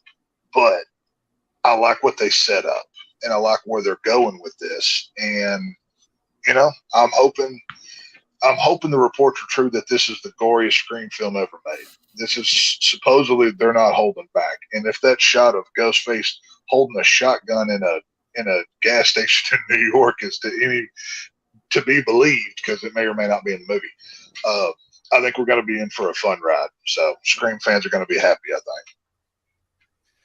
think. Jeremy, are you scared about changing the setting? Because one of the things that I had said when Ghostbusters Afterlife came out was I was worried about how it was going to play not being in New York, because New York is a character in every movie that it's in. Oddly enough, it's one of the 2 cities, I think, between New York and Chicago, that when it's in a movie is kind of its own character. But Woodsboro, even though not in a much different way, is kind of a character in the Scream films. Do you think it's going to affect the way this movie plays out, not being in Woodsboro? Well, I mean, just like you said with Ghostbusters, it's something else that's, a character in and of itself is, the car. That was kind of the draws. I'm like, what's the car doing here, though, too? Because you're like, that should also be in New York City. Like, what happened here? So maybe there was the intrigue. I don't know. I don't know if there's something like that for the movie. I mean, I can't help but sit here and just make. I mean, we've seen some of these other slashers go to other places and whatnot, and I just can't help but keep making Friday the 13th jokes. And this is now, I think, unofficially, to my knowledge, called Scream 6. Ghostface Takes Manhattan. But I wish they would have done it. Just that would have been meta. Yeah, they would have just for the poster. Yeah. Oh, they should have done that. That would have been funnier than hell. Because they don't care about being self-aware. That's the joke. I'd want to do it like that. I'm hoping that line is used in the film. Like, I mean, I think we even talked about this in the DM group about how, like, on like a news article on somebody's phone or something, it says Ghostface Takes Manhattan or something. That seems like something that Scream would do. Or maybe maybe instead of like, or he'll walk through Times Square and instead of kicking over someone's boombox, he knocks their like Bluetooth speaker out of the way or something. I don't know. They got to do some. They got to do something like that. You still could, because it wouldn't give the killer right, because he goes like, "Hey, jackass!" Remember, Jason pulls his mask up and you don't see his face, and he looks at him, he goes, "Whoa!" and then he puts it back down. That'd be funny if Ghostface turns his back to the camera and pulls the mask up, and they're like, "Whoa, dude, okay," and he just, I don't know. That'd be funny. Right. I don't know. It is kind of weird seeing something out of where it usually takes place. I don't know. But there's a lot of opportunity there, because if we know anything about New Yorkers, they don't care. That's kind of the thing. Right. Is like, this is like an Assassin's Creed level of like, he could just blend right in. No one's going to care. He could just walk right off and stab somebody in the middle of Times Square and walk off, you know? Well, and so there's another it could be fun. To New York, though. It could make it more This film is taking place in Halloween in New York. Go back and watch that trailer. Everybody else is in costume. So you might see 15 people in Ghostface outfits. Right. That doesn't mean they're the killers. How many people get arrested in Everyone's this film? Everyone's a suspect. Right, that's what I'm saying. There could be go back to that first poster they released. The Christmas time, it was a Christmas time in the city or whatever they called the poster. There's like 19 ghost faces on that poster on different places. So who knows what they do? I mean, with them, I do worry about, obviously Woodsboro is the character, but Scream 2 was not in Woodsboro, neither was Scream 3. Both of those were successes. So I think it's possible to pull it off. That's all I'm saying. Yeah, it ended up working out pretty well for Ghostbusters, I think. I actually like Ghostbusters Afterlife. I thought it ended up working out really well, but I don't know. We'll see. Jeremy, how do you think they're going to end up handling the absence of Sydney? Because she's the most important character that doesn't wear, a Ghostface mask in this entire franchise. Do they just ignore her absence? Do they explain her away? Do they commit the cardinal sin, I think, of killing her off screen? How do you think they're going to handle her absence in this film? That would feel kind of wrong and just kind of dirty to the character if you're just like, yeah, the off screen. Okay. Because they did that with Final Destination. Remember, they just kind of like, oh yeah, the main guy just kind of died. I'm like, what? Like in a news article. And I'm like, that feels kind of cheap. Okay. I don't know, man. You want to talk about, again, a character. Sydney is like the character in this series. Especially up there with being probably one of the greatest final girls ever. I don't know how you keep going without having her in a movie in some sort of capacity. And also, spoilers, we don't have Dewey anymore either. So, Dewey. Yeah, man. I was really hoping that wasn't what was going to happen. I was like, man, I like you. Please, no. Damn, if that wasn't the most badass way to go out. All you got now though is Courtney Cox. So I'm like, I know Texas over there hoping the same thing I am. Like, if you see Matthew Lillard, we're gonna freak our shit. He's got to be. If I see Stumacher in this film, I will stand and applaud in the movie theater. I will tell you right now. He's gonna be that guy and say, "Woo, yeah!" I will throw popcorn in the air like I just won the Daytona 500. All right, I will do that. I got a feeling this is going to be the Empire Strikes Back of Scream films. I'm predicting now, and I very well could be wrong. I think we have a killer get away for the first time in this film. That leads into Scream 7. We already know that Scream 7 is going to happen. It was announced at the same time as this film was. So obviously Sidney Prescott and Neve Campbell's not in this film because of contractual obligations. But anybody who's ever read anything about the way Scream does their media, they lie to you left and right. Even Kevin Williamson, who wrote a lot of these Scream things, he has lied through his teeth so many times to cover the story or send out fake messages. That's just the way Scream operates. Anybody who's ever seen these movies or knows anything about them knows this is how they work. So I don't trust anything Kevin Williamson or anybody else says. Everything is in play when it comes to Scream. So they're not going to kill Sydney off screen. I still say that we're going to get some kind of end credit scene from her or something at the end, because let's not forget, she was barely in Scream 5. She was not the target or a main plot in any of it. The only reason she came back was because she has kids now and Dewey called her. If Dewey had never called her in Scream 5, she wouldn't have been in that either. She was living in somewhere else with the police officer from Scream 3. They have children now. So right. I don't think we see her in this film except for an end credit scene. I do think Gail dies in this movie, though. They killed off Dewey in the first film. Mm-hmm. Well, this is a new sequel. It's a new trilogy. It's new rules. They've got all the new characters. They have to start killing all the old ones off. I think with every new Scream movie, one legacy cast member dies. And I think this time it's Gail's turn. I think Courtney Cox does not make it out of this film. And one of the ghost faces will get away.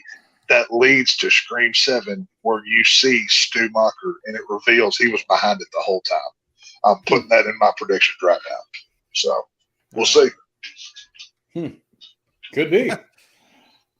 We'll see. I know there's a whole lot that could happen here, but I'm interested to see how they explain away Neve Campbell not being there. I mean, to me, I think the best way to explain her absence would be to somehow work it into the story and maybe make it a part of the plot line. I don't know how you would do that. I mean, I have no ideas about how you do that. I think that would probably go over a lot better with the fans, so that way her mere existence in the universe is still significant, even if she's not on camera. You know what I mean?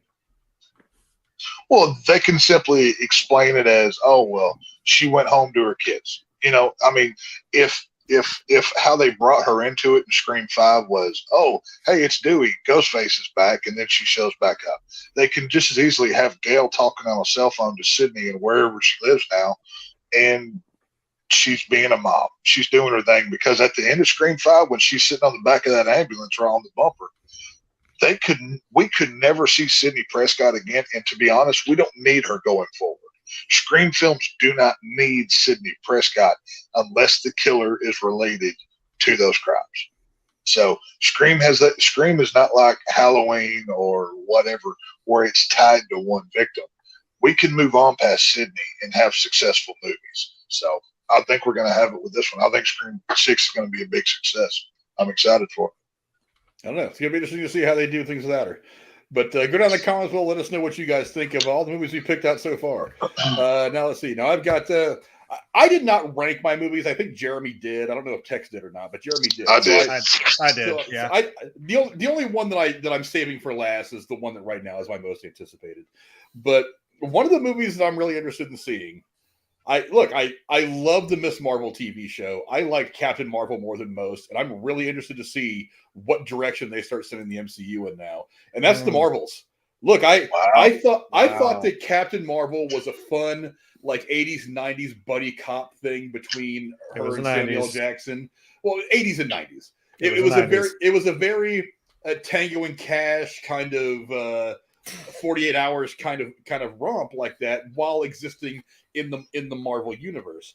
But now that I've seen Miss Marvel, the TV series, which is my second favorite thing that Disney Plus has done on the Marvel end anyway, second behind WandaVision, I'm excited as to what they're going to do with this. I think this is going to open up a lot of the universe that we're going to be seeing for the next probably 10 or 12 films.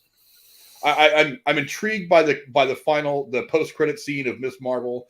I'm interested to see how big they open up the world through Captain Marvel, through Carol Danvers' character. I'm also interested to see how they're finally going to give us a little bit more direction for the MCU. We thought we were going to get more out of Black Panther, but honestly, because of the death of Chadwick Boseman, I think that movie needed to be more self-contained.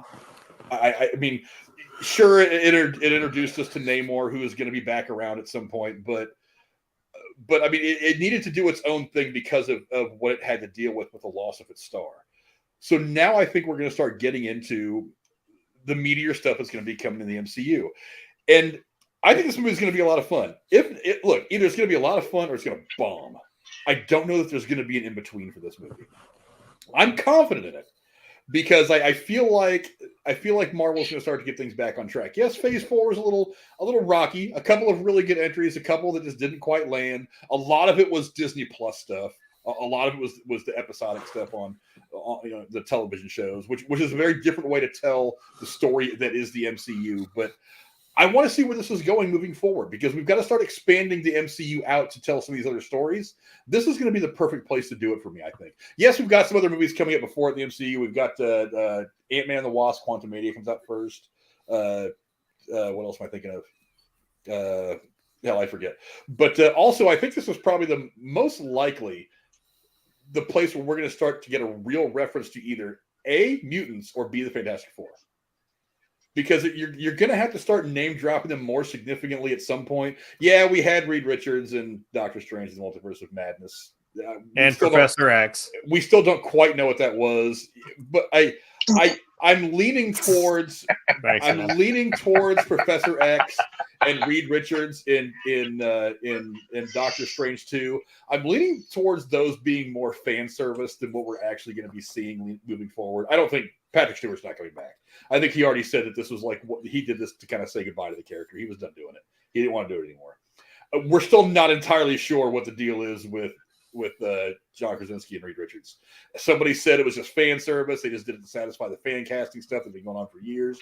He said, maybe I'll do it, maybe I won't. Haven't heard anything back yet. Everybody's like, oh, no. The director was like, no. We just did it for fun. But, Disney's got a really good secret keeping apparatus going on in their offices too. So who really knows? But I just want to see where the MCU is going from here, because we don't really have a big bad yet, not a Thanos level one anyway. I don't know if they're going to start to introduce something like that now, but there's still maybe much. Kang. Yeah, there's still. Well, we don't have him yet. We don't have him yet. I was like, if that was going to be it, that's going to be the next big one. But the thing is we also don't know how far Kang's going to go. I mean, is the Kang dynasty going to be it? Is the Kang dynasty going to be it? Because if that's the case, we're only going to get 4 or 5 movies out of the whole Kang thing, whereas we got 20 out of Thanos. So, I'm interested to see where it all goes, but I want to see a couple things. I want to see like a framework of actually what's happening in the MCU now. And I want to see the MCU grow to other things. I mean, we've been very terrestrial up to this point in the MCU. They kind of branched out a little bit with Guardians of the Galaxy, a little bit with like Doctor Strange and some of the multiversal, magical, mystical stuff. But I want to see them really reach out and start to get into some other storylines. And I think this would be a good place to do it. Marvel would be a good place to do it, yeah. Yeah. Jeremy, are you confident in this movie at all? Because I haven't heard a lot of people talk about it, but at the same time, I think it could be a tremendous opportunity for Marvel. What do you think? I haven't really watched a whole lot from Phase 4. I don't know, because I don't really know what we're doing anymore either. Nothing really was after WandaVision and Loki. I was just kind of like, I don't know. So, I don't know if I have to watch. Well, it's Marvel. I have to watch everything else to understand everything. So, I don't know. Like you said, this would be a good way to also keep branching out into more stuff outside of just the Earth.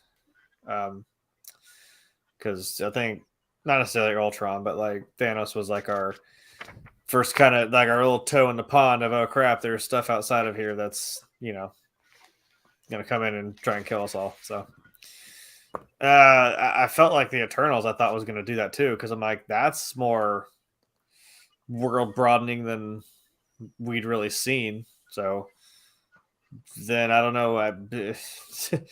Again, hopefully we explain all that crap that happened in that movie, because you got shit sticking out of the Earth that's like the size, like a third of the size of the fucking planet. So yeah, maybe this will be a place to spread our wings in space.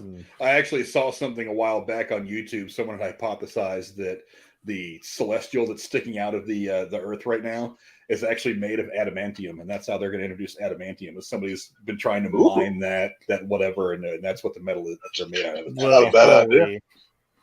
Yeah, I was gonna say, and just like Derek said, I'm like, I want to see it too. I want to see Galactus. Like, that is your next big bad right there.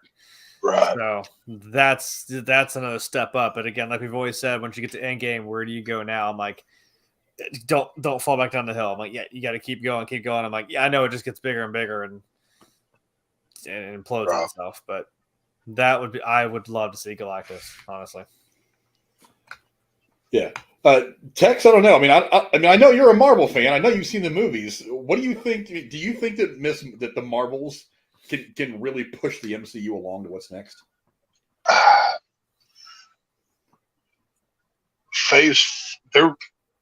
I'm not a huge fan of Captain Marvel. The chick that plays her, I've never been a fan. Brie Larson. But Brie Larson, yeah, sorry, I couldn't remember her name. It just, for some reason, well, I mean, besides the thing that some of the things that she said have really just kind of put me off. But I know what you're saying. Right. Yeah. I don't even want to get into it because it's been talked about 1,000 times. But we'll be here for another hour talking about it. Trust me. Right. Like I don't want to open that can of worms, and I don't want to be the old man on the corner ranting about politics. I don't want to be that guy. So, but no, the Marvels. I know Frank enjoyed the Miss Marvel show. I didn't watch it. It wasn't for me. I didn't get excited by it. I do enjoy a lot of the Marvel product. Some of the films have been really good. And then the Captain America films have been my favorite out of all of them. But to me, this seems like it's a smaller chess piece, or it's another puzzle piece that we're adding on to build to the important characters. Like y'all said, the X-Men, the Fantastic Four, Galactus, hopefully Doctor Doom. I'm waiting for Doctor Doom. That's what I really want. I want Ghost Rider. I want all these cool characters. But the Marvels, to me, it seems like it's a movie we're going to make because we've already made one and we did a television show, so you know what it is. But it's not. It's like it's in between. Like if Marvel was an elevator, this is between floors. This is not a floor. This is on the way to something else. So, will it be good? Will it be successful? Probably, because there's a big Marvel fan base. There's a lot of people who flock to these movies. For me, I'm not going to go catch this in theaters. I'll be real honest with you. But, like I said, the things that excite me the most about this is what do they sneak in the background? What else do they bring in? Like y'all talked about a minute ago. So hopefully it's good. I mean, it's got to be in modern day, right? Because the Miss Marvel show was set in current time. So it's not going to be another timepiece in the 90s. I mean, maybe flashbacks or something. I don't know. But, hopefully, as y'all say, in Feige we trust, right? Hopefully he delivers for you. Well, one of the things that I realized, Jennifer and I sat and watched Shang-Chi the other day. And in the post-credit scene of that, when she's talking with Wong and with Shang-Chi about the rings, the 10 rings, I've noticed there's a lot that visually there's a lot of similarities between the 10 rings and the bangle bracelet that Amala wears in Miss Marvel. Right. So I'm wondering if maybe those two things aren't connected somehow. And I think maybe, possibly, I'm giving it about a 10 or 50% chance that this movie is going to explain that a little bit. Because even visually, while you've got the 10 rings that he uses, and she just has the one bangle that she has in her arm, visually they're very, very similar. There's a lot of, I noticed there's a lot of, I mean, this is just quick looks I was taking at them. There's a lot of similar designs on them and stuff like that. I feel like they might have potentially the same origins. So I'm hoping that because she was in that post-credit scene talking about the 10 rings, that maybe her coming across Kamala Khan's character, Miss Marvel the Girl, that she's going to see that and be like, wait a minute, I've seen something like this before, making a reference to the 10 rings, and that we're going to start to put something together there that's going to blossom into some of their bigger storyline in the MCU. If not in this movie, then maybe the larger MCU. I mean, that's kind of what I'm hoping to get out of it. But just like I mean, it sounds like it would work. I was like, just like the mic drop that Banner said right before he left. He was like, "Well, welcome to the shit show, kid." I'm like, "Yeah, welcome to the circus." Yeah. So he's like, "We're in it now." Right. It could be fun because I mean, like don't remember which movie it was. It might have been it was either Infinity War or Endgame where Captain Marvel says they were all like, well, where the hell were you? All this damn time. She's like, there's other places out there and they don't all have you guys. So I'm like, so she's kind of, I mean, assumingly been the lone sheriff cleaning up the universe, So I'm like, that to me felt like, oh, there's shit going on there we don't even know about that she's probably at least ran into. So if that's your connection too, that could be where we go with it. Could you say her motto is truth, justice, and the feminism way instead of Superman's American way? I think that was Brie Larson herself. That wasn't Captain Marvel who said that. I know. I had to get one dig in. Come on, I had to get one. No, I hear you.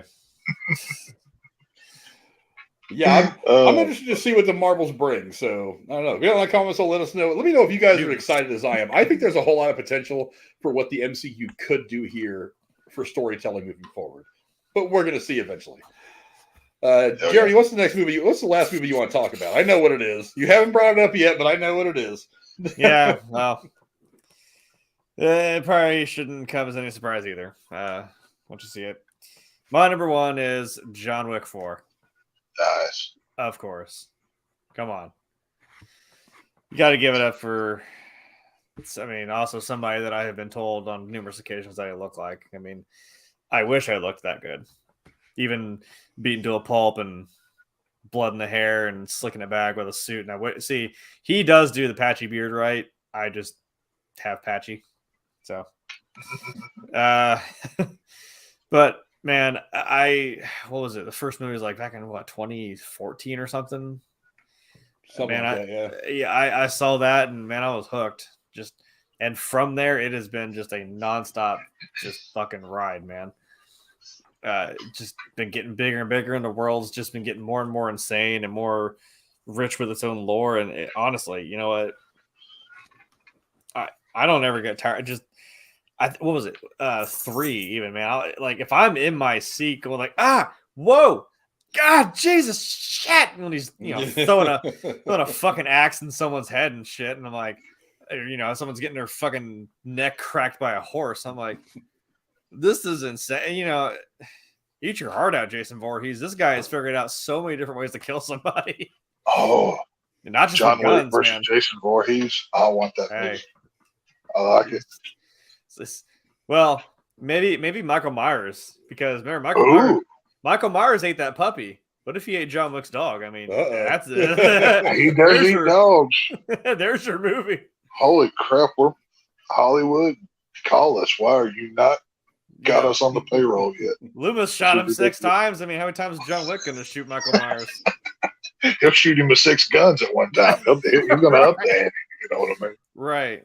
Man, I don't know. I enjoy this series. It's just so much fun to watch. It's so cool to watch all the gunplay, all the fights, all the kills, and then honestly, just I don't know how this world just keeps getting more and more insane. To me, I love where it's gone, and I mean where we left off, man. I mean, holy crap! Winston shot him right off the roof of the Continental, and he took a little tumble in that alleyway, and I mean, whatever. He's John Wick, but I'm kind of glad it seems like they're both kind of. I know they have this deep understanding with each other, like Winston and John. And some people were like suggesting like, oh, they're related or there's some weird. I'm like, I don't know. I feel like they're just really that close. They're just good friends because they've been associates for so long. And if it was John Wick, you'd want to be his friend too. You don't want to be on the other end of that gun. Trust me. Right. But it seems like they're both kind of him and Lawrence Fishburne's character, rather, is where I was going with that.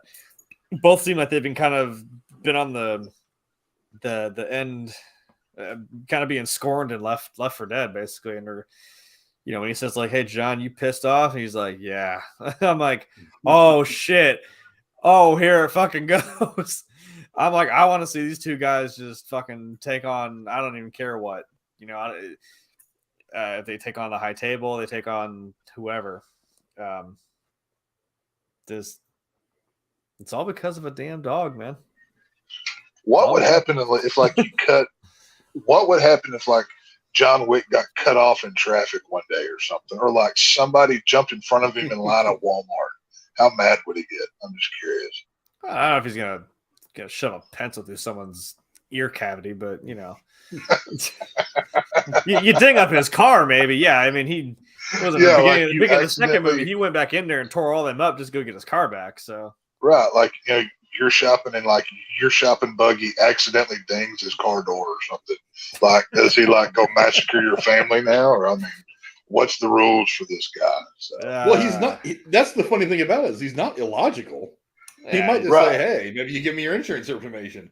The cool thing about John Wick is, I think the thing that's made him different is that we got emotionally attached to him really early. Right. When you kill a dog, man, yeah, it's not hard. That's what I'm saying. It's like that scene might be the most important. Look, if this franchise goes 27 movies, if he ends up making as many of these as Tom Cruise is making Mission Impossible movies, which he's only a couple behind, it all comes down to that scene. That's the moment where we became emotionally attached to this guy because we all like the story of the guy who had a less than stellar period of life where he picked himself up from it, cleaned himself up, got a life he was happy with, which is exactly where we find him at the very beginning. Yeah, he was an assassin doing what assassin things, but he found the love of his life. He settled down. He had walked away from all that, and then tragedy finds him. And so in the first 20 minutes of the first film, we get emotionally attached to him because we feel for him. He lost his wife, and then the dog comes along, and the dog gets killed, and then that's what binds us to him. Let's face it, the action, while awesome, it's not like we've not seen a million action movies. The gunplay, we've seen great gunplay in a lot of movies. We've seen the international travel of the crazed gunman and the assassin. There's been assassin movies. There's been movies like this all the time. But that first act of the first film is what gets us hooked on John Wick as a character and as a person. This whole journey he's been on starts there for us. And we're just along for the ride now because we want John Wick to find that place of inner peace again. And we understand that part of him getting to that place of inner peace is going through this chaotic ride of having to kill 375 people a movie. That's why I think that first act of the first movie is the most important 20 minutes of this entire franchise. We all get emotionally invested in him. Would he stop what if somebody gave him it's kind of funny how the charity is a shelter for animals that were wanting to raise money. What if somebody just gave him a pound puppy and be like, "Here you go, John, you can love this now"? Does he just stop? I mean, it wasn't the one from his wife, because remember that's right. Why the whole thing with the dog is that his wife, she's dying of this illness. She passes away, and then after she passes away, she gets a note from her. He gets a note from her saying, "Here's this dog." So that's why he was so emotionally attached to the dog, is because that was the last gift from his wife. That little bit of companionship to make up for her not being there. So when the dumb Russian asshole decides to kill the dog, that's what flips that switch, and he's back to murderous assassinating John Wick, and not nice John Wick who just wanted to be a guy, a family guy. And he did take that dog from the pound that was going to be euthanized. I'm like, that didn't stop him from fucking shooting everybody else in the head. So, hang on, no, his dog, in the end of John Wick's, or in the end of John Wick 27, when we get to that movie, because that's coming. Somebody comes up, "Oh, John, did you know that your dog had a run-in with mine when we were neighbors?" And they show him this puppy or something, and it's like his dog, procreated, and now here's his pup. So that's how you end the whole John Wick thing. It's about to be like some Fast and the Furious. We're gonna have John X in a few years. We're just gonna call it that. John Toretto's gonna roll up in the Charger, be like, "Hey, family." I understand what it means to lose family.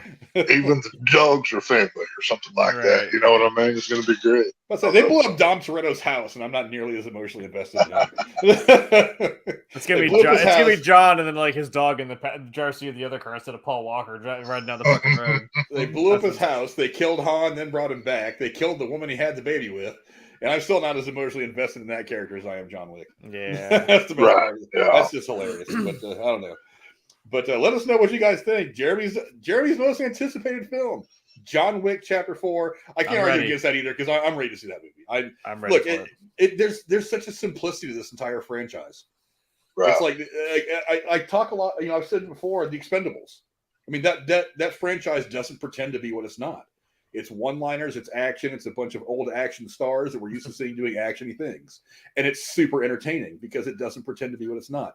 The John Wick movies are the same thing. They don't pretend to be Macbeth. They don't pretend to be Dr. Zhivago.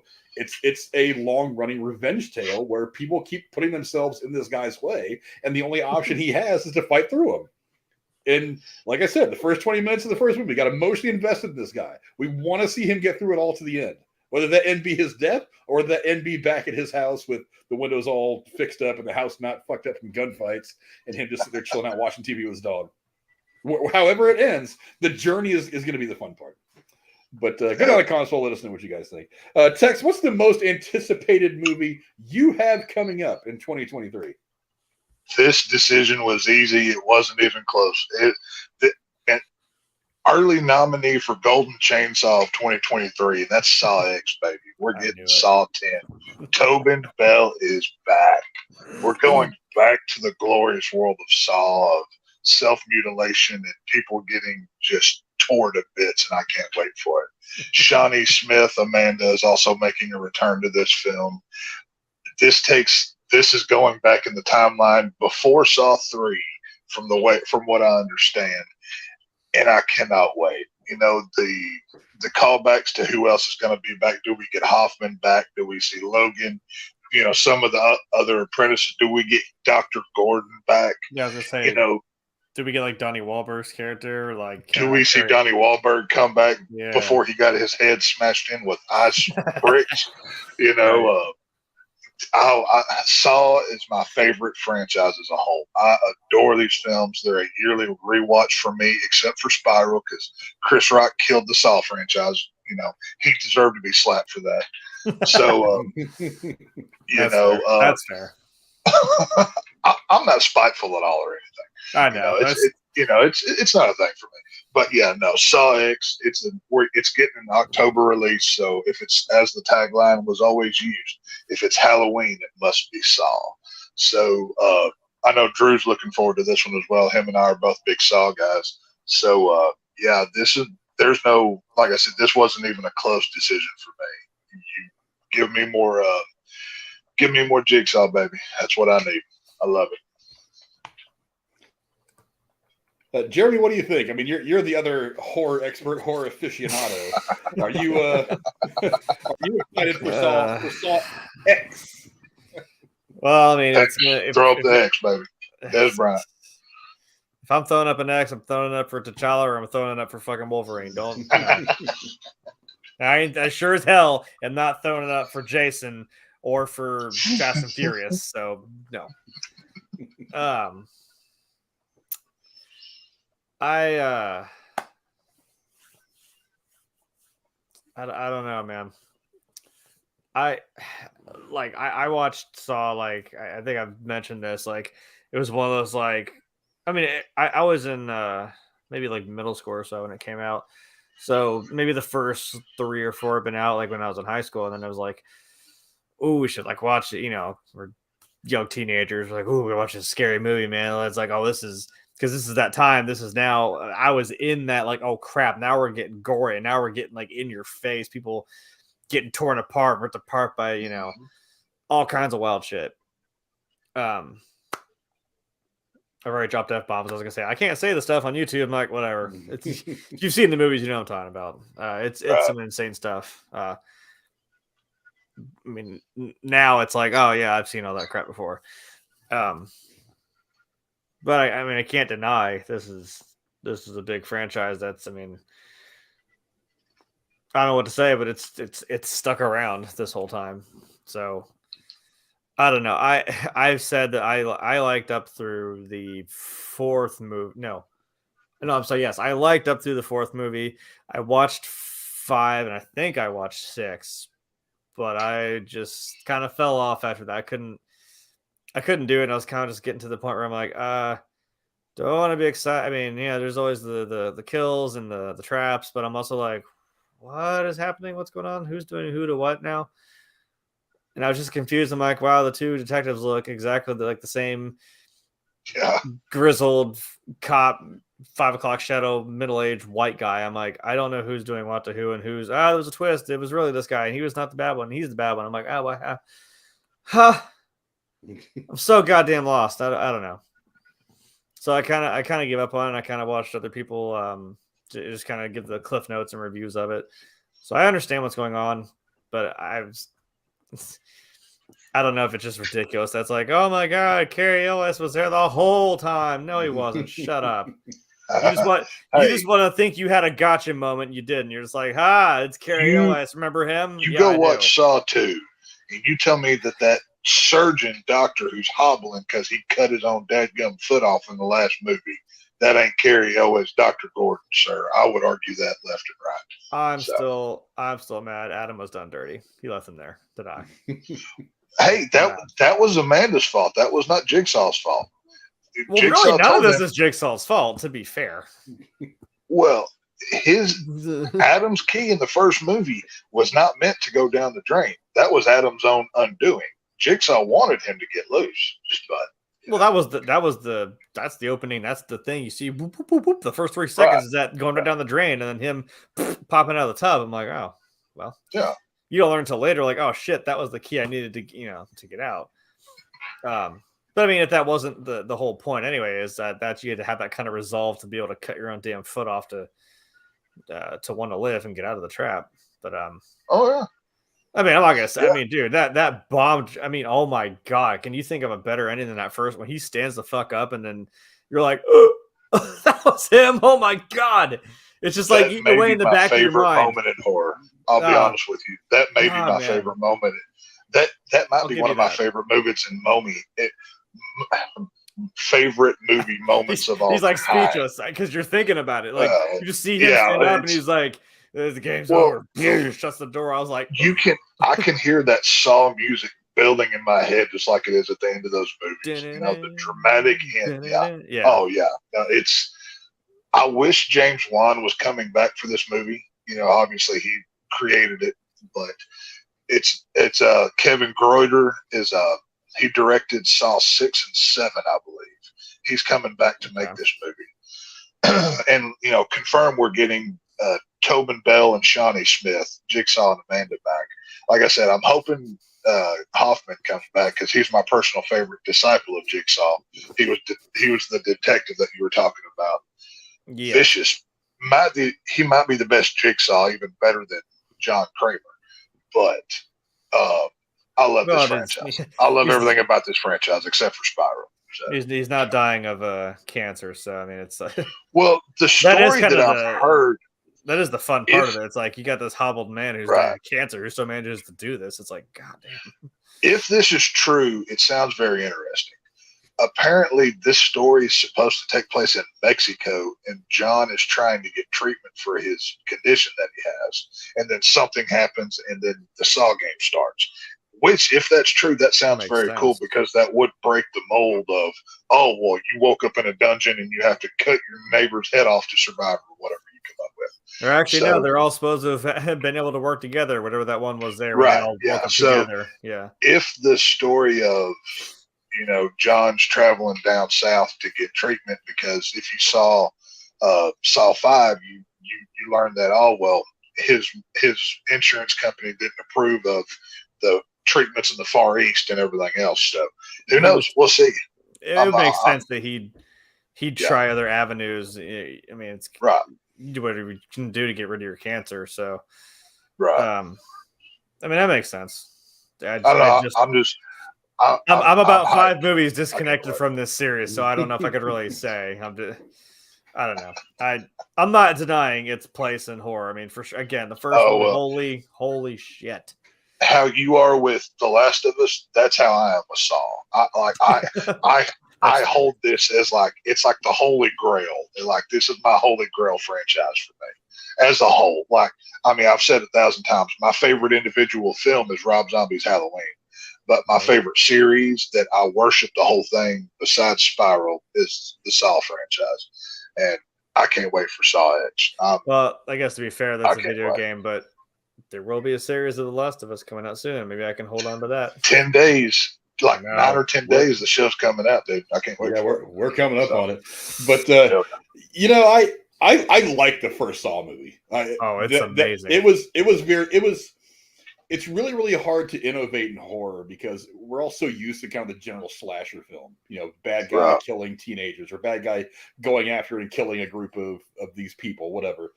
But that one it was such a different approach. I mean, making this guy cut his own foot on, having these people do it to themselves. Right. and then watching from a distance and being so weird. I mean, it was a great approach to the genre. But like every movie from then on out, just kind of was like a steady step down for me. I like the first one a lot. The second was pretty good. After that, I just like there's only so many times you can play the same note. I don't really think that there was a whole lot of times over the course of the franchise. And like Jeremy, I kind of checked out after like the fourth one. I think like that. I was kind of like, I've kind of missed the entire Hoffman trilogy then. But 4, 5, and 6 may be the best ones of the series. I tried to start into it, man. I'm telling you, I watched 4 because I'm like, oh my god, this series had the balls to kill off its main killer. I'm like, oh shit, right. Now what? Well, that was one of the things that I was kind of like, well, how do you do this now? It's like, can you have Friday the 13th Part 4 right. if there's no Jason? It's like or whatever. I mean, fake Jason, any part where it's like without having your guy there. It's like we talked about this at Halloween Ends. It's like Michael Myers himself, the guy is not really a factor in most of that movie. That's one of the things that hurts that movie. I mean, they do set up the whole. I mean, at least somewhat early. Like you do see, like you see Amanda come back. It's like, oh, someone did come right back in and play into it. So it's like, yeah, you're terminally dying of cancer, and you're like, hey, keep torturing people for me. And dies. But yeah, I don't know. Yeah, it's just. But she died too in that movie. That's why I was like, oh well, damn it. Now there went that. And I'm like, oh no, this douche canoe is gonna do it now. I'm like, okay, sure. Yeah, for me, it was just kind of like there's only so many times I can listen to the song before I'm like, gotta listen to something else. Gotta hit play on something else. Also, that dude was Luke in Gilmore Girls, so I'm like, that's a big spectrum. I just couldn't take him seriously. I'm like, hey, that's called range, sir. You need an actor with range. I don't know if I'd say range if I'm like, wow, you really killed it in both ends. Where I'm like, you killed in this series, and I'm kind of just like, huh? Just make me a cup of coffee, dude. I don't care. Just go away. Yeah, I don't know. This is one of those movies to where it's kind of like, because the last Scream 5 that came out, I was kind of like, man, this franchise has never been my favorite anyway. The last several have not been good. But I watched it, and it did enough to say, okay, you've kind of got back to the core of what it is. If this film can do that, if I hear that this film does that, then maybe I'll give it a go. But for the most part, I'm waiting for it to come on stream. Oh no, you got to trudge through 5, 6, 7, 8, and 9 to be able to watch this movie. Don't worry. If you don't want to watch it, just like Jeremy said with his notebook on Last of Us, I can carry the whole show for us. I'll have every note. That's true. I can shoulder this whole load. If y'all don't want to watch it, that's cool with me. So I'm gonna get a notebook and I'm gonna like put the Last of Us logo on the front. Just real simple. I'm like, this is it. That's the book, and we're going.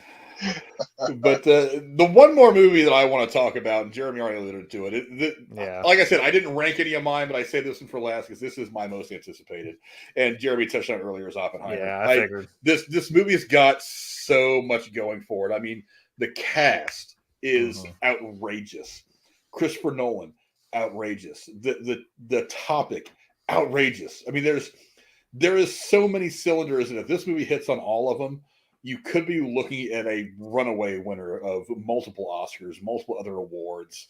To me, there doesn't seem like too many ways this movie can go wrong. One of the jokes about when you get older is that, as a guy hits a certain age, he starts doing one of two things. Either he wants a motorcycle or he gets really into World War II history. Don't attack me. Yes, don't do that. Spoiler alert, I've been into World War II history since high school. It's like as long as I can remember, it's just been an interesting time period for me. Even in junior high, I did reports on it and stuff. So it's just always something that's interesting. And the one person who's been written about a lot, but has not been displayed a lot in media is Oppenheimer. Yeah, there's plenty of documentaries out there about him. He's mentioned a lot of other things, especially about the Manhattan Project. There are movies about the Manhattan Project, but Oppenheimer himself, and I mentioned this a few weeks ago when I think the trailer first dropped, he is a very interesting human being. He was a very interesting character. That it's about time we start to explore where he came from, what he accomplished, what his approach towards it all was, and what ultimately impact that the entire Manhattan Project and what he created would eventually have on him. That is a very interesting story to tell. And it's been 75 years roughly since 78, something like that, since the atomic age started with all of the work that he did in New Mexico. So It's about time that we started to tell that story. And I think this is the right filmmaker to do it. He's kind of like Michael Bay when it comes to the military films. It's like, you know, you can give Bruckheimer, I'm sorry, Jerry Bruckheimer when it comes to military films, you can give Bruckheimer all the shit you want. But when it comes to the military films, that guy is absolutely about the details. He wants every detail of whatever story he's telling to be just right. Or even Spielberg, he likes to do a lot of details. Spielberg's like that as well. Yeah. And Nolan is one of the great filmmakers of this era, and I think this is exactly the kind of story that he should be telling. I mean, I can't think of a whole lot of directors that I would like to hand the script to and say, make this movie. Yeah. So, like I said, he's got the cast. He's worked with Cillian Murphy a couple times before. That's all worked out great. Batman. What else was he in? I forget. But you know, he's got that. He's got, you know, Robert Downey Jr.'s in this. Matt Damon's in this. Emily Blunt is in this. I mean, he's a ton of Oscar-level talent. I don't think there's a whole lot of places this movie could go wrong. Jeremy, is there anything else that we haven't said about this movie already today? I mean, I guess really, do I want to say it this way? I guess we don't want this movie to bomb.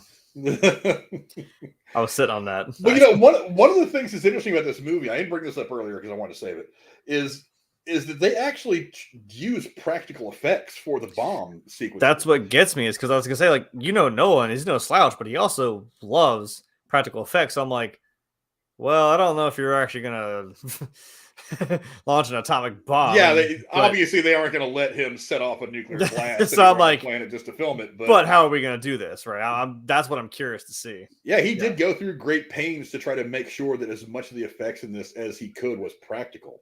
That's why I love him. So we're going to get some great effects.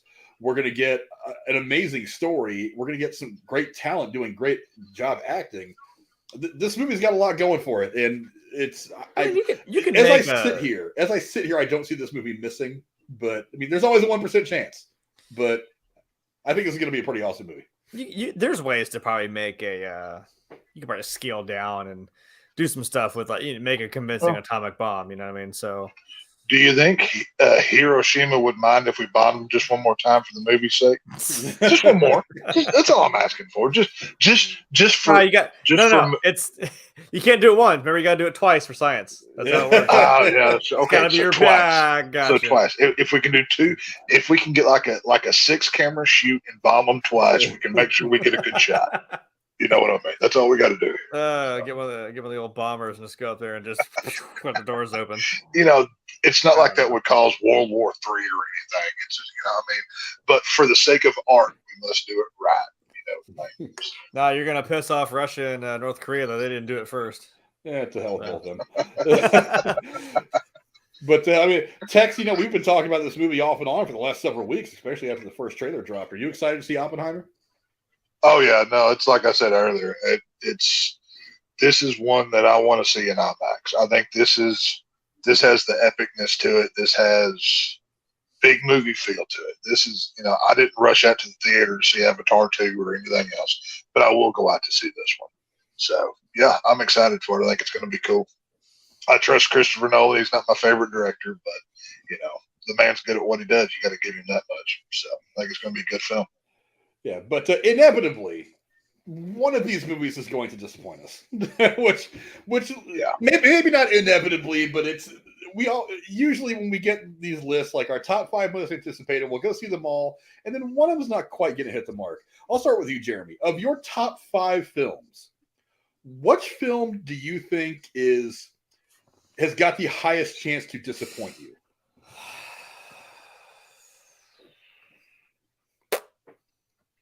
Well, see, I didn't know Tex was going to tell me The Exorcist isn't really just a straight up remake of everything. It's like, oh no, it's the original person. I'm like, God damn it, I know exactly what that means. You don't even have to tell me.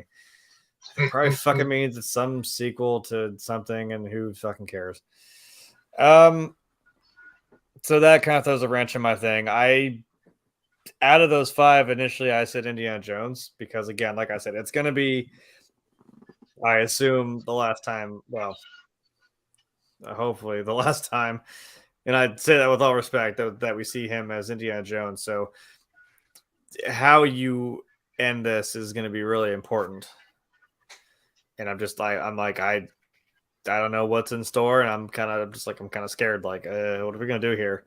And also, again, I know we still found a way to tie Nazis into it because, again, yes, historically that's what happened. There's a lot of Nazis involved with this this story you got going, but I'm just like, but what are you trying to prevent? What are you trying to do? We're not looking for like some religious artifact. I'm like, I don't really get what this is supposed to be. I really just don't. So I don't want to be sitting there lost, you know, with the same look on my face when I fucking saw that alien come out, and I'm just like,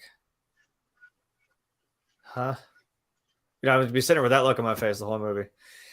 So maybe The Exorcist, but I mean, I don't know. I might just stick with Indiana Jones 5 because I need to wrap it up. Tex, how about you? I mean, of your top 5 films, which one are you most concerned about disappointing you? The one that concerns me the most is not because it's not going to be quality, but that's Salem's Lot, because I do love the property so much. It means so much to me. You know, Tobe Hooper directed the original, the ties that I have to it. I'm expecting a lot out of this one. And this is, like I said, this is one of the essential watches in horror growing up to, you know, study and learn. It's going to be real hard to measure up to that one. And for me, going into it, I have to temper my own expectations. You know what I mean?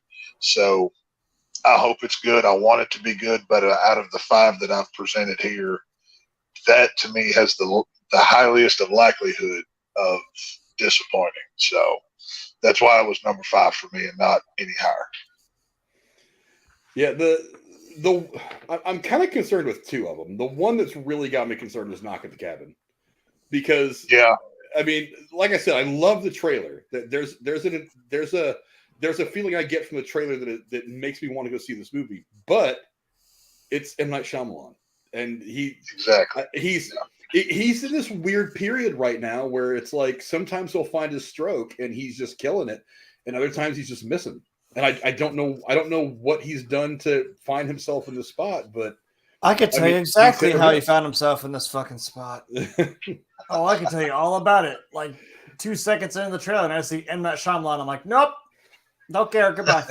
But that's the thing. The second I see his name, I'm like, nope, don't care. I just it's like for every Avatar Airbender movie that he makes, he's also made a couple of good ones. But he's been hit or miss. Well, I mean, like Split.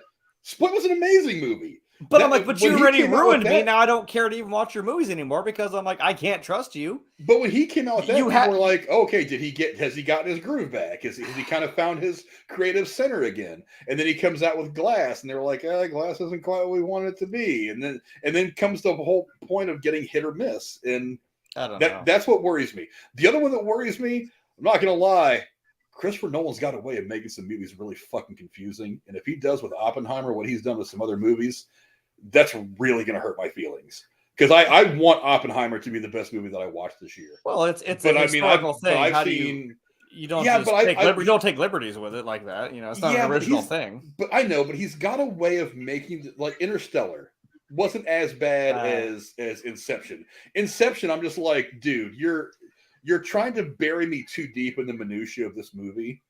A dream and a dream and a dream. I'm like, dude, just even that can you? Though. It got to the point where I was like, dude, I don't know what the hell I'm supposed to be concerned with in this plot anymore. A dream and a dream and a dream. Like, what? You die in this dream. What the fuck? It's confusing. He got too tied up in the intricacies of his own story. And so even when that movie ends and the top is spinning and you're kind of wondering exactly where Leo's at, I'm kind of like, I don't even really care. I don't even know what the hell I'm doing right now. It's like I have no idea where I'm at in this world to give a shit as to whether that top stops spinning or not. I don't know. So for those of you who've seen the movie, you know what I'm talking about. I watched it and I was like, "What's all this hype?" And I watched it and I was like, "That made perfect sense to me." Yeah, I'm like, how do you guys not understand? I followed it. I don't know. Maybe I'm on some weird other brainwave. But like I said, if you really want to fuck yourself, watch Tenet. That shit will fuck you up. That was confusing. Yeah, but he does. And Interstellar was kind of like that, not nearly as bad, But Interstellar kind of had some parts that were like that. But yeah, he's got a way of kind of trying to make the movies a little too deep. I don't know if he's going to do that. I don't see him doing it with Oppenheimer, but I am a little bit concerned. Some other honorable mentions. I mean, one of the things I've been talking about for most of the last year is that for the next couple of years, we are going to have an absolutely stacked slate of movies. I mean, all this stuff that was supposed to come out in the last couple of years, it didn't because they couldn't get filmed or couldn't release because of the pandemic closures. I mean, we got Megan is actually comes out tomorrow, I believe. That's gotten some mixed reviews, but I've seen some reviews on YouTube about it. Some guys have liked it. There's this movie called Plane with Gerard Butler coming out and Mike Coulter, the guy that who one looks kind of cool. That one looks interesting. Alice Darling is a movie that looks interesting to me. It looks like a psychological thriller thing. Obviously, we've talked a lot about Pooh, Blood and Honey, Cocaine Bear. We're all into Creed 3. Somebody mentioned in the chat earlier is coming out. We've talked about 65 with Kylo Ren. Oh, Jeremy, did you see they dropped a trailer for Renfield?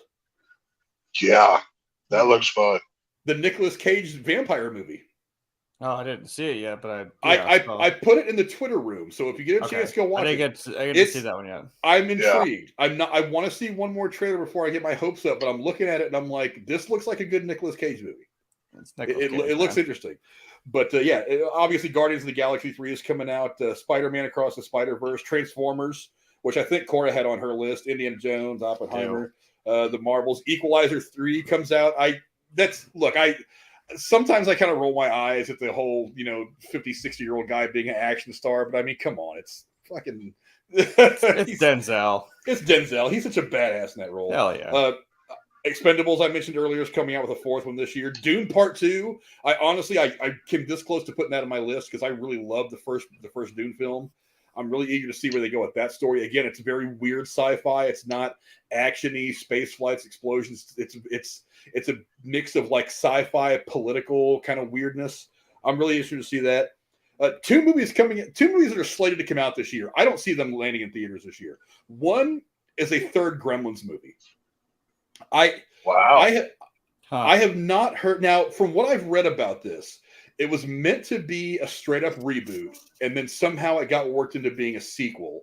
They were going to bring back the guy from the original movie. I forget his name. I don't know if Phoebe Cates was planning on coming back. I don't think she acts much anymore.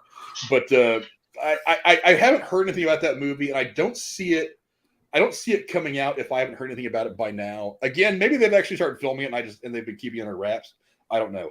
The other thing is a Ghostbusters Afterlife sequel is supposed to come out again around Christmas time this year. That would be, I think actually the release date is actually December 25th or 24th or something like that, like right on Christmas or Christmas Eve. They haven't started filming it yet. That's going to be pretty special effects intensive, ghosts, so on and so on. So I can see that getting pushed. I think the movie's going to get made, but I see that getting pushed back into 2024. That's kind of my guess. Unless, of course, they've already got a lot of assets they can either use, they didn't use in the last movie, or maybe reuse. I don't know. That's a possibility. But those are some of the other movies coming out. You guys can go online and find lists of all the movies that are going to be coming out, both on streaming and in theaters. But real quick before we get out of here, I do want to go to the chat. I was asking you guys some of what the movies you want to see. Let's see, where was I at? I don't know, a couple of people have been here. Where did I go? Well, Rachel says that Willy Wonka and the Hunger Games sounds like a great movie put together. Isn't that kind of what Willy Wonka and the Chocolate Factory was? It's like these kids are just one by one knocking each other off. Yeah. That's kind of what I think, but I don't know. Let's see. TSS says his top 5 anticipated films are Cocaine Bear. I'm kind of with you on that one. Spider-Man Across the Spider-Verse. That a lot of people are waiting for that one. Indiana Jones and Dial of Destiny. I'm interested. Oppenheimer, us too, and Super Mario Brothers films. In agreement to Jeremy. Let's see. Did anybody else put theirs in here? I don't think anybody else did. Let's see. No, I think that's about it. And Marcus Foxtrot is also saying that he'll see Dune the day it comes out, but I want to try and see the original stuff. The original Dune, it's kind of like the original Blade Runner. I think the movie was just way ahead of its time. I mean, people look back on it now and they're like, wow, this is a great science fiction epic story, but it's not the typical science fiction that we're used to. So So yeah, it's gotten its cult status over the years, but it's a different kind of watch. I haven't watched it in a really long time. I need to go back and watch it too. I actually think it's available on HBO Max now, so you guys can probably go watch it on there. If not, you can probably find it somewhere. I mean, you can probably go online and find it on DVD. They actually meant that to be like a 2 or 3 movie series, but they made the first one, and then because it didn't do as well at the box office as they wanted to, they just went back and made the second one. It kind of finished itself up. That movie is a good standalone movie on its own, but they never went back to kind of go into the deeper story. Because for those of you who have read the book or the books that they're based on, I think, as I recall, Jeremy, isn't it like a series of like 3 or 4 books? There's a real long overlapping story, and the first Dune movie only really goes over a small part of it. Oh yeah, sorry, I was talking. Me and Rich were talking about Five Nights at Freddy's. I thought you were talking about that. I'm like, that is a lore that needs about 3 shows. There's a lot. I've actually been looking into that. There's a lot there. Oh Christ, dude, sit down because you're gonna be doing that for a while. Yeah. Now, if you want the expert on that she is sitting right here. She can tell you all about that. I've only seen the main set of games. But yeah, no, I think you're right. Dune, I think it had that same kind of problem as Lord of the Rings. It's like, yeah, there's only so much you can put in these movies. It's not going to get everything. And there is a big world, a big story here that, I mean, you're not going to encapsulate in so much of a movie. I think that was what it was. So that's why I was kind of not really mad that I'm like, oh, we're really going to part 2 this movie, aren't we? Like, damn it. Yeah, see, Foxtrot actually just informed us it's a 3-book. Franchise for Dune, so there's still plenty of story to go into in films. Yeah, you could really run with that. God, that hurt. Whew. Yeah, and then Rachel, of course, saying that they're going to start filming the Five Nights at Freddy's movie this year. It likely won't come out this year. Hey, get in front of a camera. That's all I ask. Get in front of a camera. We'll be good. Put Matthew Lillard on the screen in that movie. I don't just want a voice. I want to see Matthew Lillard on the screen. Oh no, you'll probably see him, and then just shortly is what I'm guessing. It's just for a short time, if I have a feeling. So, well, like I said, I don't know how much of the lore you've delved into, but I mean, man, you at least got to show him having the place. Then he kills the kids with the help of like one of the other employees, and then he himself goes through a lot of shit. I'm like, trust me, you're gonna see him walk out of there with a little shade of purple on him, and it's like, oh shit. And then he's gonna be stuck inside that spring locked suit for I don't know how many. It's a weird series. He's gonna be locked in that suit for a good number of years. His own son's gonna look him in the face and be like, fuck, you deserve this. He's gonna walk away. It's gonna be insane. So he's gonna be pretty integral, and I mean, I hope they do show enough of him that you get the point of it. Yeah, but that seems like a pretty good place to start wrapping things up. There was one more thing I want to do, but it's getting late. I know Jeremy needs to cut out here, and we can probably save this for next week's show anyway. But I want to thank my amazing co-hosts for being here. You guys are awesome. Very much appreciate it. Jeremy, where can the folks at home find you? You can find me here now. You're looking at now. Everything happening is happening now. And I think from now on, I want to make a Spaceballs reference every time I do that. So I'm... That's what we're about here. We're about movies. Yes, sir. So yeah, I'm on this on Thursdays or whatever damn day we decide to do it, or whenever Frank decides to light up his fireplace. I mean, he wants to invite me to come. I'll come dressed up like FDR. I don't give a damn. It's a fireside chat. It might be in bad taste, but there is a wheelchair right there. I could just like roll up and just be like, it's not in bad taste. You're being character accurate. Historically accurate. Historically accurate. Exactly. Historically accurate. Yeah. It's not, you're not appropriating anything. You're just being accurate. That's all you're doing. Yeah. So, anyway, I'll be here for that. Or whatever we do on this channel. Usually here on Thursdays. I'm also, it's down there. You can see it in big bold letters. Can't miss it. Also on Twitter, which I know Twitter's become a absolute hellscape. Yeah, thanks for that, Elon. That's probably where you'd find anything as in terms of updates from me, from Frank, from Tex and Cora, from Brilliant Gamer, to everybody who's in this menagerie of people. That's also my name on Twitch and also my name on YouTube.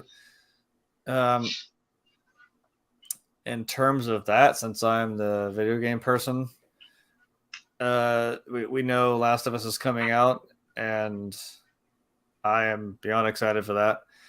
So, even if I have to, tie Frank up and become the lead of the show, I will totally, whatever. I'll do. I'll do that.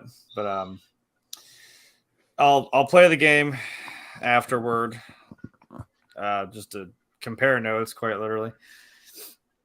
And I actually got back into Generation Zero, and now I'm like, oh crap, now I'm too far in. Now I don't want to play it again. But I will play it again. It is very replayable. I might just do that for the hell of it because it's 1980s. It's giant mech robots. It's like a B science fiction movie you'd probably watch in that time. It's just a lot of fun. I want to play back through Batman because obviously we got the loss of Kevin Conroy, and with the Suicide Squad game coming out being the last thing he voiced as Batman, kind of feels appropriate. I did get Jedi Fallen Order because it was free this month on PlayStation. If anybody wants to know, go get it. It's free. Cool. Yeah, played in time just for the new game to come out in March, which, I mean, I don't know. Now I feel like I need to do something about that because obviously I like Star Wars. You know, I can't imagine me liking Star Wars. So, I don't know. Just keep an eye out on Twitter, I suppose. So, the next time you guys come over, Jeremy, I'm going to have to make you spicy Mandalorian stew. Oh Lord, maybe that'll keep us warm during the barefoot beer run. I got a Star Wars cookbook for Christmas. Oh, and I was flipping through it, and one of them is a spicy Mandalorian stew. All right, I'm in. We're eating this. This is the way. I'm definitely making a bowl of this. This is the way. Like I said, hey, that'll keep us warm during the barefoot beer run. Which, I mean, hey, we could do that on this channel. I actually bring that to some light instead of just my stupid ass on Facebook Live doing that. So we could, yeah. How about you? The shape from the Lone Star State, my man Tex. Our man down south. What do you got going on? Oh, not a lot these days. Just hanging out here talking movies, bringing you all of the updates and news of the bloodier, nastier, gorier side of the movie world. So it's @/Vision there on Twitter. You can see the name at the bottom. The names are. It's been on the screen all the time. You just got to find the Easter eggs, folks. Just like a good film. So, but yeah, no, nothing really to promote or whatever. But yeah, y'all check us out. Tell your friends to get us to 500 subscribers so we can go raise money. Do y'all not like animals? Do y'all hate puppy dogs and kitty cats? Yeah, I mean, if you don't do it, John Wick is going to find you. I don't know why. Yeah, if you don't create 15 accounts and subscribe to this channel, you hate puppy dogs. Look at that sad face right there. That is horrible of you. Like, if I have to shame you people into this, I don't mind. So, go create a bunch of accounts and subscribe to us so we can go give money to puppy dogs or they die. So that's on y'all. That's not on us. So figure it out amongst yourselves.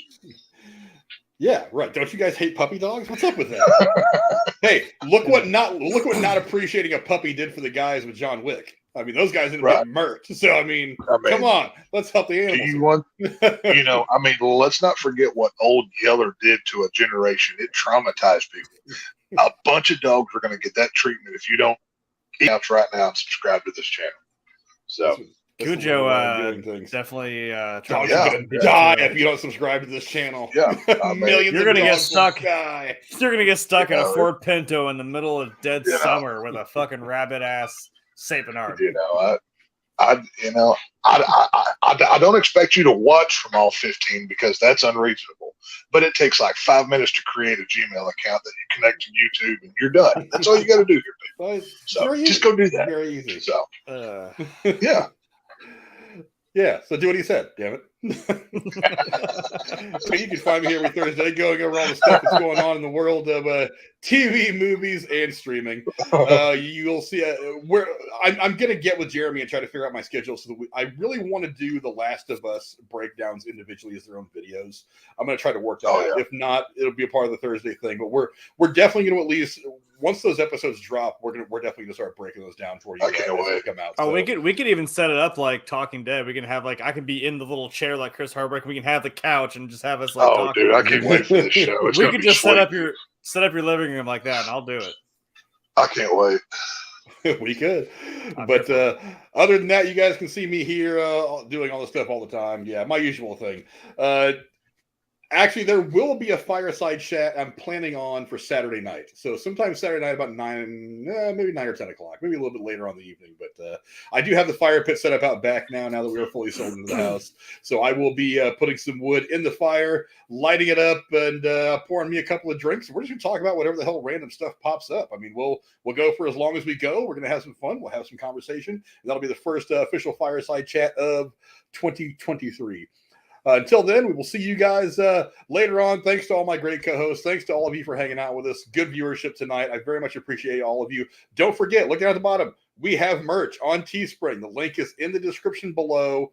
Go down and check it out. Right now, it's just one shirt, channel logo on the thing. That's it. It's a shirt and a hoodie. Yeah, we just lost text. That's all right.